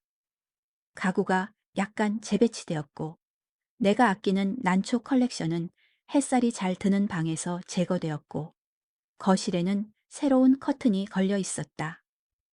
내 서재에서는 준호의 골동품 책상이 그가 항상 정원 경치를 즐기기 위해 선호했던 창문 대신 문을 향하도록 재배치되어 있었다.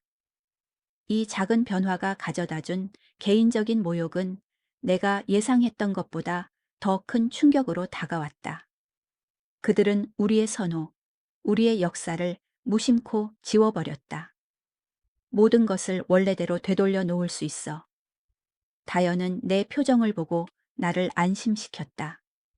다시 너의 것으로 만들어. 나는 고개를 끄덕이며 방을 천천히 걸으며 변화와 침해를 기록했다. 안방에서는 내 옷들이 옷장에서 치워지고 혜진의 비싼 디자이너 컬렉션으로 대체되었다. 내 소박한 보석함은 비어 있었고 준호가 우리 결혼 생활 동안 나에게 주었던 보석들은 어디에서도 보이지 않았다. 국가수사본부가 톰슨들의 안전금고에서 아주머니의 보석 대부분을 회수했습니다. 리부스가 이전에 나에게 말했었다. 증거로 처리되면 돌려드릴 겁니다. 낯선 사람들이 내 결혼의 친밀한 증표들을 만졌고 그들의 감상적인 가치가 아닌 금전적 가치를 평가했다는 사실은 작은 위안에 불과했다. 부엌에서는 우리 어머니와 할머니의 대체 불가능한 오리지널들을 포함한 나의 손으로 쓴 요리카드 컬렉션이 버려지고 분명히 사용된 적 없는 세련된 현대적인 요리책들로 대체되었다. 이 모욕은 개인적인 것처럼 느껴졌다. 재정적인 절도보다 더 깊은 타격을 준 가족 역사의 말살이었다. 내가 피해 조사를 마치자 이상한 평온함이 나를 감쌌다. 이 집, 이 소유물들은 침해당했지만 여전히 내 것이었다. 나는 살아남았고 방역했고 빼앗긴 것을 되찾았다. 톰슨 가족은 나의 회복력, 나의 자원, 그리고 나의 결의를 과소평가했다. 나는 머무를 거야. 나는 다연에게 돌아서며 결심했다. 오늘 밤 내 집에서. 정말이야? 그녀는 걱정스러운 듯 물었다. 내일 다시 시작할 수도 있잖아. 확신해요. 나는 새로운 힘이 실린 목소리로 대답했다. 그들이 나를 내 집에서 한밤이라도 더 떼어놓을 수는 없어. 저녁이 되자 나는 차 한 잔을 들고 뒷마당 현관에 앉아 준호와 내가 수십 년 전에 함께 심은 정원 위로 황혼이 내리는 것을 지켜보았다. 무궁화는 가지치기가 필요했고 수국은 방치되었지만 우리가 함께 만든 것의 뼈대는 남아 있었다. 내일은 민준과의 또 다른 어려운 대화, 더 많은 법적 절차, 그리고 내 집과 내 삶을 복구하는 긴 과정을 가져올 것이다. 하지만 오늘 밤 나는 내 공간을 되찾았다. 그것은 시작이었다.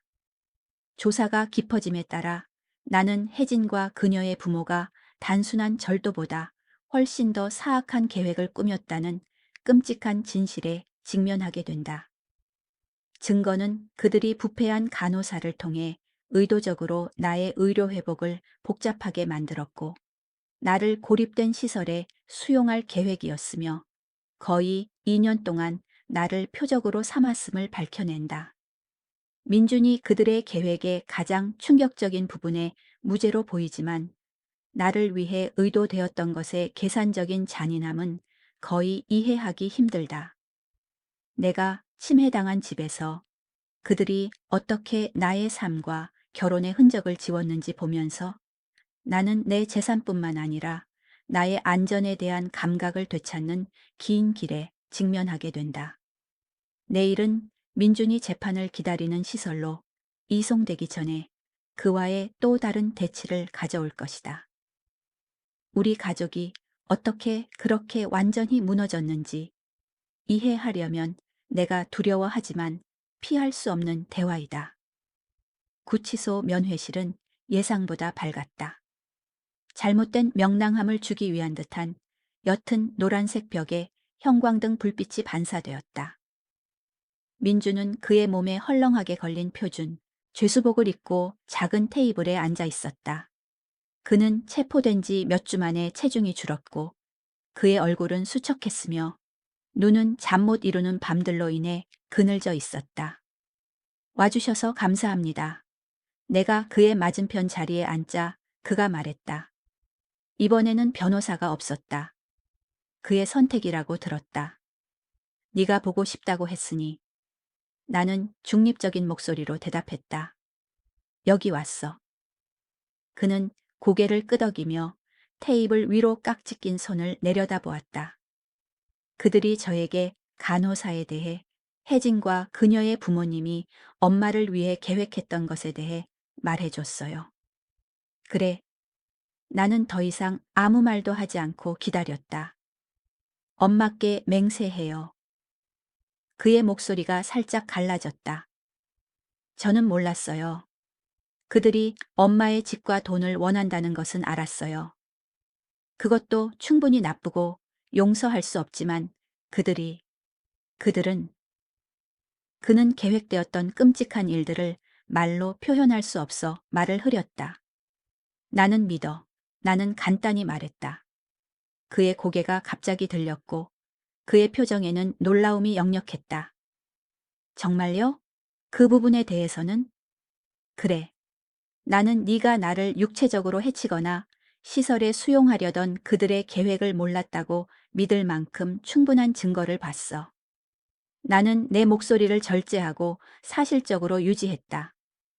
하지만 너는 그들이 내 모든 것을 가져가려는 계획을 알고 있었지. 너는 그 절도에 기꺼이 참여했어. 그는 움찔했지만 부인하지 않았다. 네. 왜 그랬니, 민준아? 몇 주 동안 나를 괴롭혔던 질문이 마침내 터져 나왔다. 너는 모든 것을 누리며 자랐잖아. 네 아빠와 나는 너에게 정직함, 다른 사람을 존중하는 법을 가르쳤지. 그 아이는 어떻게 된 거니? 민주는 자신이 해야 할 말을 위해 용기를 모으는 듯 한동안 침묵했다. 저는 제 감방에서 매일 밤 그 질문을 스스로에게 해요. 그가 마침내 대답했다. 쉬운 대답은 제가 약했다는 거예요. 혜진이 원하는 대로 하지 않으면 그녀를 잃을까 두려웠어요. 그녀의 아버지가 그들의 초기 계획에 대한 제 연루를 폭로하면 재정적인 결과를 감당할까 두려웠고요. 그리고 어려운 대답은? 나는 추궁했다. 어려운 대답은? 그는 내 눈을 똑바로 쳐다보며 말했다. 어느 순간부터 제가 노력해서 얻은 것보다 더 많은 것을 누릴 자격이 있다고 믿기 시작했다는 거예요. 제가 원하는 것을 얻기 위해 지름길을 택하는 것이 정당하다고 생각했어요. 이제 그의 목소리는 거의 속삭이는 수준이었다. 저는 제가 알아보지 못하는 사람이 되었어요. 아빠가 부끄러워할 사람이요. 우리 아들을 그렇게 자랑스러워하고 그가 어떤 사람이 될지에 대해 그렇게 큰 기대를 가졌던 준회에 대한 언급은 내 가슴에 날카로운 고통을 가져왔다. 네 아빠는 실망했을 거야. 나는 인정했다. 나도 마찬가지고. 하지만 그가 가장 실망할 것은 네가 실수를 한 것이 아니라 그 실수를 덮기 위해 너 자신의 원칙을 배신했다는 것이라고 생각해. 민주는 방어하지 않고 이 진실을 받아들이며 고개를 끄덕였다. 검찰이 유죄 인정 협상을 제안했어요.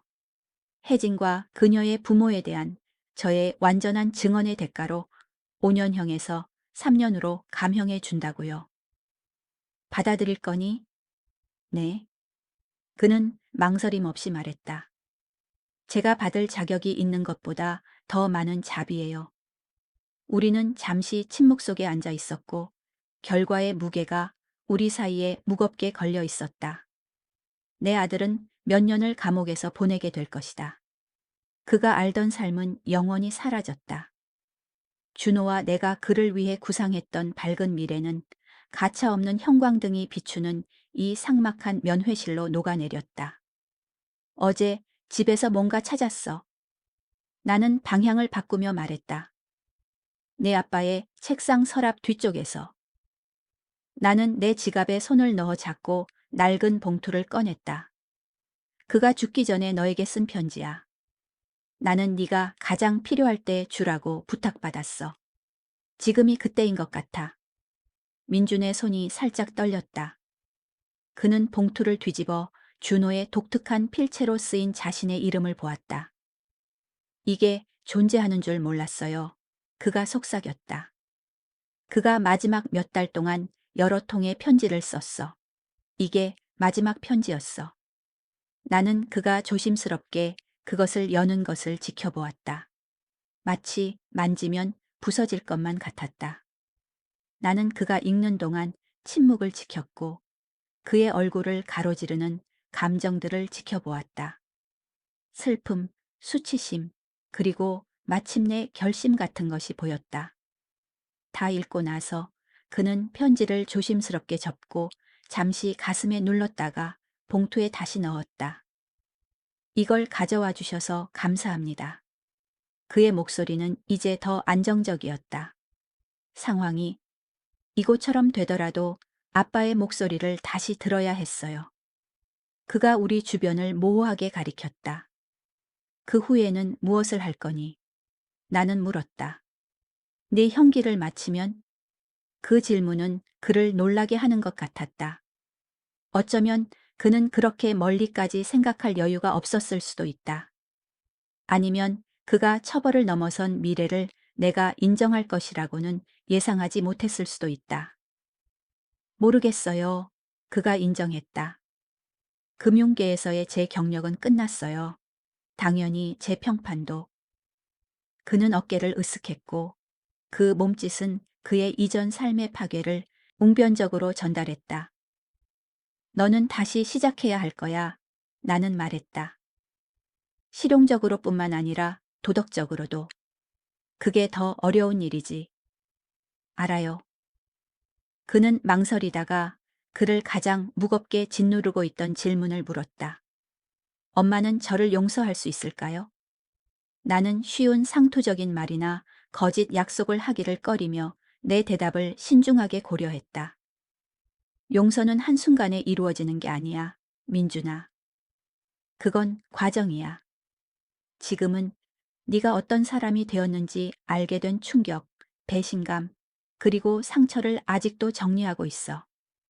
나는 그의 시선을 직접 마주했다. 완전한 용서가 가능한지 모르겠지만 이것만은 알아줘. 너는 여전히 내 아들이야. 그 생물학적 사실은 변하지 않아. 앞으로 우리 관계가 어떻게 될지는 네가 지금부터 내리는 선택에 달려 있을 거야. 그는 놀라울 정도로 우아하게 이 불완전한 대답을 받아들이며 고개를 끄덕였다. 그건 공정해요. 오히려 공정 이상이죠. 우리의 시간은 거의 다 되었다. 한 경비원이 민준을 그의 감방으로 호송하기 위해 근처에 서 있었다. 우리가 작별 인사를 하기 위해 일어섰을 때 그는 마지막 질문을 했다.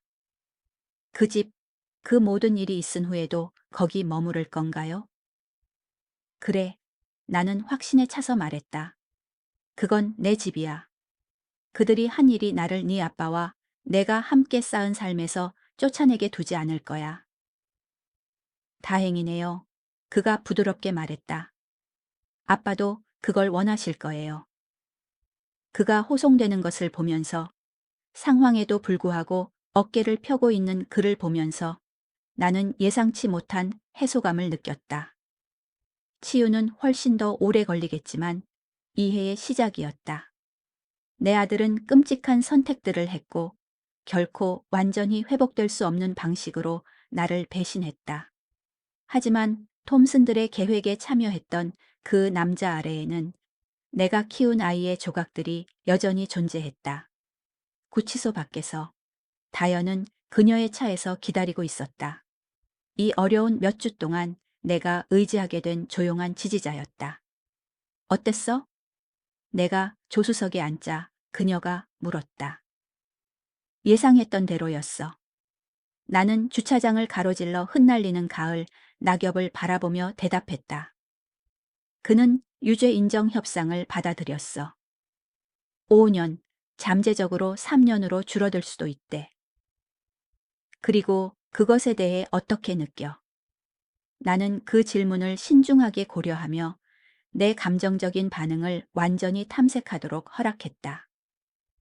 슬프고 안도되고 아직도 화가 나지만 덜해. 무엇보다 나는 무슨 일이 일어났는지 그리고 우리가 여기서 어디로 가야 하는지에 대해 명확하게 느껴. 다연은 더 이상의 설명 없이 이해하며 고개를 끄덕였다. 나의 집, 나의 진정한 집으로 돌아가면서 나는 지난 몇 달간의 여정을 되돌아보았다. 배신의 충격에서부터 정의를 위한 투쟁으로 나를 위해 계획되었던 끔찍한 일에 대한 공포에서 이 깨지기 쉬운 해결의 순간까지 앞길은 복잡하게 남아 있었다. 혜진과 그녀의 부모에 대한 법적 절차는 몇 달 동안 계속될 것이다. 내 자산을 완전히 확보하고 내 삶을 재건하는 과정은 시간이 걸릴 것이다. 내 아들과의 관계는 만약 전혀 회복될 수 있다면 몇 년의 조심스러운 재건을 필요로 할 것이다. 그러나 내 세상이 산산조각 났다는 것을 발견한 이후 처음으로 나는 미래에 대해 진정으로 희망을 느꼈다. 그 길이 쉬울 것이기 때문이 아니라 내 안의 존재조차 몰랐던 힘을 발견했기 때문이었다. 우리가 우리 거리로 접어들었을 때 늦은 오후의 햇살은 내 집, 나의 집을 금빛으로 비추었고 그것은 끝속에서 새로운 시작을 약속하는 것처럼 보였다. 구치소 면회실의 거친 형광등 아래에서 나는 마침내 내 아들로부터 진실을 듣는다. 그의 도덕적 실패에 대한 인정, 그의 아버지와 내가 가르쳤던 가치들에서 얼마나 멀리 벗어났는지에 대한 그의 깨달음. 혜진과 그녀의 부모가 내게 계획했던 물리적 해악에 대해 그가 진심으로 경악하는 동안 그는 내 재산과 자산을 훔치는데 자신이 한 역할에 대한 완전한 책임을 받아들인다. 그가 몇 년간 감옥에 가게 될 유죄 인정 협상에 직면하면서 나는 그에게 그의 아버지로부터 마지막 선물을 건넨다. 준호가 죽기 전에 썼고 민준이 가장 필요할 때를 위해 보관했던 편지였다. 용서에 대한 그의 질문에는 단순한 답이 없다. 나는 그저 불확실한 앞길에 대한 솔직함만을 제공할 수 있을 뿐이다. 구치소를 떠나면서 나는 예상치 못한 명료함을 느낀다. 아직 치유는 아니지만 우리 둘을 기다리고 있는 새로운 현실을 향한 첫걸음이었다. 내 집이 복구되고 정의가 진행되는 가운데 나는 과거가 아닌 미래를 바라보며 내가 소유하고 있는지 몰랐던 힘을 발견하고 있다. 이게 마지막이야. 다연이 내 새로 복원된 책장에 액자 속 가족 사진을 내려놓으며 말했다. 민준과 구치소에서 마주한 지 6개월이 지났다. 6개월 동안 내 집, 내 재정, 그리고 내 안전에 대한 감각을 끈기 있게 재건했다. 다시 제대로 돌아왔네. 나는 내 거실을 훑어보며 말했다. 가구는 제자리에 돌아왔고, 커튼은 내가 선호하는 스타일로 교체되었으며, 톰슨들의 짧은 점거 흔적들은 체계적으로 지워졌다. 제대로 된 것보다 낫지. 다연이 문 옆에 새 보안 시스템 패널을 가리키며 반박했다. 이제는 전보다 더 안전해. 그녀의 말이 맞았다. 그 시련은 실용적인 개선을 가져왔다. 업그레이드된 자물쇠, 포괄적인 보안 시스템, 내 금융 계좌에 대한 새로운 규정들이 마련되었다. 톰슨들이 내 삶에 침투할 수 있게 했던 취약성은 식별되었고 미래의 위협에 대해 요새화되었다. 무궁화도 다시 예쁘게 피고 있어. 나는 창문을 통해 내 정원을 보며 덧붙였다. 그곳에서는 봄꽃들이 다시 피어나기 시작하고 있었다. 나는 톰슨들이 점거하는 동안 방치되었던 화단을 다시 심고 가꾸는데 몇 시간을 보냈고 예기치 않게 치료와 땅과의 재연결을 발견했다. 다연은 내 말에 담긴 은유를 알아보고 미소 지었다. 그래, 맞아. 적절한 보살핌과 시간이 주어진다면 놀라운 회복이 가능해. 지난 몇 달은 중요한 발전들을 가져왔다. 혜진과 그녀의 부모는 사기, 공모, 노인 학대, 그리고 의료 조작에 대한 살인 미수 등 일련의 연방 혐의에 직면했다. 민준의 포괄적인 증언으로 뒷받침된 그들에 대한 증거는 압도적이었다. 길고 필연적인 형량을 피하기 위해 그들은 유죄 인정 협상을 받아들였다. 태호는 20년, 선미는 15년, 혜진은 18년형을 받았다. 그들의 범죄 조직의 규모는 처음 예상했던 것보다 훨씬 더 큰 것으로 드러났고 세 개의 주에서 피해자들이 확인되었다. 나의 약을 조작했던 간호사는 8년형을 받았고 톰슨들이 표적으로 삼았던 다른 취약한 환자들에 대한 증언을 제공하는 대가로 형량이 줄어들었다. 수사는 톰슨 투자 부동산과 연루된 후 의심스러운 상황에서 사망한 2명의 이전 노인 집주인 사건을 밝혀냈고 이 사건들은 이제 잠재적 살인 사건으로 재수사되고 있다. 우리 동네는 약탈적인 용도 변경 계획을 피했다. 톰슨들의 작전이 폭로되면서 그들이 취득했던 부동산들은 정당한 소유주나 그들의 상속인들에게 반환되고 있었다. 지역사회는 함께 힘을 모아 미래에 유사한 계획으로부터 노인 주민들을 보호하기 위한 지원 네트워크를 구축했다. 면회에 대해 결정했어? 다연이 우리 둘에게 아이스티를 따라주며 내 생각에 끼어들었다. 그녀가 언급한 면회는 민준의 최근 요청이었다. 최소 보안시설에서 형기를 시작한 지 3개월이 지난 지금 그는 내가 다시 그를 만날 것을 고려할지 물었다. 그의 편지들은 수감 생활이 시작된 이후로 매주 왔고 용서를 전제로 하지 않으면서도 나의 경계를 존중했고 지속적으로 후회와 재활을 위한 노력을 자세히 설명하고 있었다. 갈 것 같아. 나는 내 목소리에 확신에 놀라며 말했다. 다음 주 말고 가드닝 동호회 기금 모금 행사가 있어. 하지만 그 다음 주에는 가능할 것 같아. 다연은 조심스럽게 중립적인 표정으로 고개를 끄덕였다. 한 달 전보다 그 생각에 더 평화로워 보이는구나. 어젯밤에 준호 꿈을 꿨어. 나는 예기치 않은 위안을 가져다주는 기억을 설명했다. 우리가 예전에 그랬던 것처럼 현관 그네에 앉아 이야기를 나누고 있었어. 그가 내게 한 말이 마음에 남았어. 치유는 상처를 지우는 것이 아니야, 미나야. 그 흉터에서 의미를 찾는 거야. 준호다운 말이네. 다연이 부드럽게 미소 지으며 말했다. 어려움 속에서 항상 지혜를 찾았지. 나는 민준에 대해 생각하며 일어났어. 나는 말을 이었다. 어떤 상처는 완전히 치유될 수 없지만 어쩌면 그 상처들이 여전히 의미 있는 곳으로 이끌어줄 수도 있다는 것을. 과거로 돌아가는 것이 아니라 새로운 것을 향해 앞으로 나아가는 거지. 초인종 소리가 우리의 대화를 방해했다. 내 새 태블릿에 표시된 보안 카메라 영상으로 보니 배달원이 큰 꽃다발을 들고 있었다. 꽃을 주문했어? 다연이 문 쪽으로 가며 물었다. 아니, 나는 갑자기 경계하며 대답했다. 이제 갖춰진 보안 조치에도 불구하고 오래된 불안감은 쉽게 사라지지 않았다. 다연은 배달원의 신분증을 확인한 후 꽃다발을 받았다. 내가 가장 좋아하는 백합과 아이리스가 담긴 아름다운 꽃다발이었다. 카드에는 간단하게 쓰여 있었다. 생신 축하드립니다. 이웃 엘레아노어 드림. 나는 그 사려 기품에 감동하여 미소 지었다. 엘레아노어 제임스는 3개월 전에 길 건너 집으로 이사 온 은퇴한 문학 교수였는데 재치가 있고 공통 관심사가 많았다. 우리는 공유하는 가드닝 팁과 책 추천을 통해 점차 우정을 쌓게 되었다. 그녀는 내가 준호를 잃었을 때와 비슷한 시기에 남편을 잃었고 우리 사이에 즉각적인 이해의 유대감을 형성했다. 친절한 분이시네. 다연은 꽃다발을 감탄하며 말했다. 이곳에 꽤 괜찮은 공동체를 만들고 있구나. 그녀의 말이 옳았다. 톰슨들의 계획 이후 나는 고립 속으로 물러나는 대신 내 관계들을 강화하기로 의식적인 결정을 내렸다.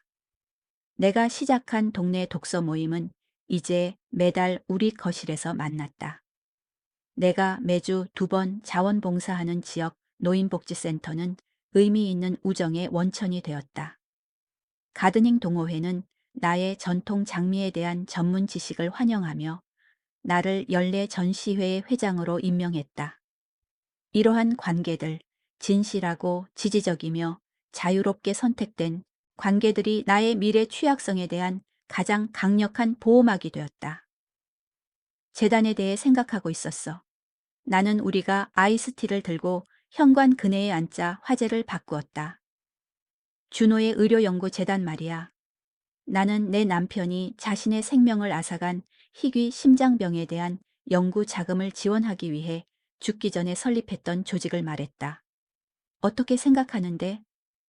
다연이 물었다. 그 임무를 확장하고 싶어. 나는 설명했다. 특히 노인 보호, 법률 지원, 사기 예방, 교육, 그리고 피해자들을 위한 지원 서비스에 초점을 맞춘 부서를 추가하고 싶어. 다연의 눈이 관심으로 빛났다. 너의 경험을 사용해서 비슷한 상황에 처한 다른 사람들을 돕는다는 거지. 정확해. 톰슨들은 나를 표적으로 삼기 전에 수십 명의 피해자가 있었어. 대부분은 나처럼 맞서 싸울 자원이나 지식이 없었지. 나는 다른 사람들을 위해 그 방정식을 바꾸고 싶어. 정말 훌륭한 아이디어야. 다연이 따뜻하게 말했다. 준호도 자랑스러워 할 거야. 나도 그렇게 생각해. 나는 내가 나의 집과 안전에 대한 감각을 재건했던 동네를 바라보며 동의했다. 그가 말했듯이 흉터에서 의미를 찾는 거지. 오후가 저녁으로 저물어 갈 때 우리는 편안한 침묵 속에 앉아 이웃들이 퇴근하고 아이들이 근처 잔디밭에서 놀고 공동체의 리듬이 우리 주변에서 계속되는 것을 지켜보았다. 일어났던 일의 트라우마는 완전히 사라지지 않을 것이다. 예상치 않게 다시 나타나는 경계심과 배신의 울림의 순간들이 항상 있을 것이다. 하지만 그 흉터들은 더 이상 나의 일상적인 존재를 규정하지 않았다. 대신 그들은 지혜, 깊어진 공감, 그리고 새로운 목적의 원천이 되었다. 나중에 다연이 떠난 후 나는 이제 원래 자리로 복구되어 정원 창문을 향하고 있는 준호의 책상에 앉아 재단의 새로운 부서를 위한 틀을 초안하기 시작했다. 작업하면서 나는 올바름, 완전한 순환이라는 감정을 느꼈다. 톰슨들은 나를 노인 과부로서 본질적으로 취약하고 쉽게 희생될 수 있다고 보았기 때문에 나를 표적으로 삼았다. 재단은 그 고통스러운 경험을 수많은 다른 사람들을 위한 보호막으로 변화시킬 것이다. 내일은 새로운 도전들을 가져올 것이다. 재단 이사회와의 만남, 민준과의 궁극적인 방문을 위한 준비, 그리고 내가 없는 동안 피해를 입었던 정원의 지속적인 복원. 하지만 몇 달 만에 처음으로 나는 단순한 결심이 아닌 진정한 열정으로 그 도전들을 기대했다. 전화벨이 울려 내 작업을 방해했다. 길 건너편에 엘레아노어가 꽃이 제대로 배달되었는지 확인하고 다음 주말에 있을 실내악 콘서트에 나를 초대하기 위해 전화했다. 우리가 대화하는 동안 나는 내 삶이 내 집을 되찾은 지 6개월 만에 얼마나 깊이 변했는지 깨달았다. 배신은 필수적인 무언가를 깨뜨렸다. 가족에 대한 나의 기본적인 신뢰, 그리고 익숙한 공간에 내재된 보호막이었다. 그러나 그 깨짐으로부터 예기치 않은 새로운 힘, 새로운 연결, 그리고 다른 방식으로는 결코 발전하지 못했을 새로운 목적이 나타났다. 흉터에서 의미를 찾는 거지. 나는 전화를 끊고 혼잣말했다. 준호의 지혜가 내 마음속에 울려 퍼졌다. 상처를 지우는 것이 아니라 그것을 의미 있는 무언가로 변화시키는 것. 시간이 지나면 그 자체로 아름다움이 될 수 있는 무언가로. 민준과 마주한 지 6개월이 지난 지금 나는 예상치 못한 회복의 계절을 맞이한다. 내 집이 복구되고 내 정원이 다시 피어나기 시작하면서 나는 혜진과 그녀의 부모가 긴 징역형을 받아들이고 그들의 광범위한 범죄 조직이 마침내 중단되었다는 소식을 듣는다. 그들이 표적으로 삼았던 동네는 상호 보호를 위해 뭉쳤고 나는 내 일상을 풍요롭게 하는 새로운 우정과 공동체 연결을 쌓았다. 민준이 최소 보안시설에서 또 다른 면회를 요청했을 때 나는 준호의 꿈에 영감을 받아 무슨 일이 일어났는지 지우는 것이 아니라 그 고통스러운 경험에서 의미를 찾기 위해 이 한 걸음을 내딛기로 결정한다. 이 목적은 준호의 재단을 확장하여 다른 이들이 표적이 될 수 있는 노인 보호 서비스를 포함하는 구체적인 형태로 나타난다. 내가 이 새로운 장에 정착하면서 나는 배신이 내 안에 필수적인 무언가를 부셨지만 그 부서짐 자체가 예상치 못한 성장, 새로운 연결, 그리고 내게 남은 시간 동안 진정으로 중요한 것에 대한 더 깊은 지혜를 위한 공간을 만들었다는 것을 깨닫는다.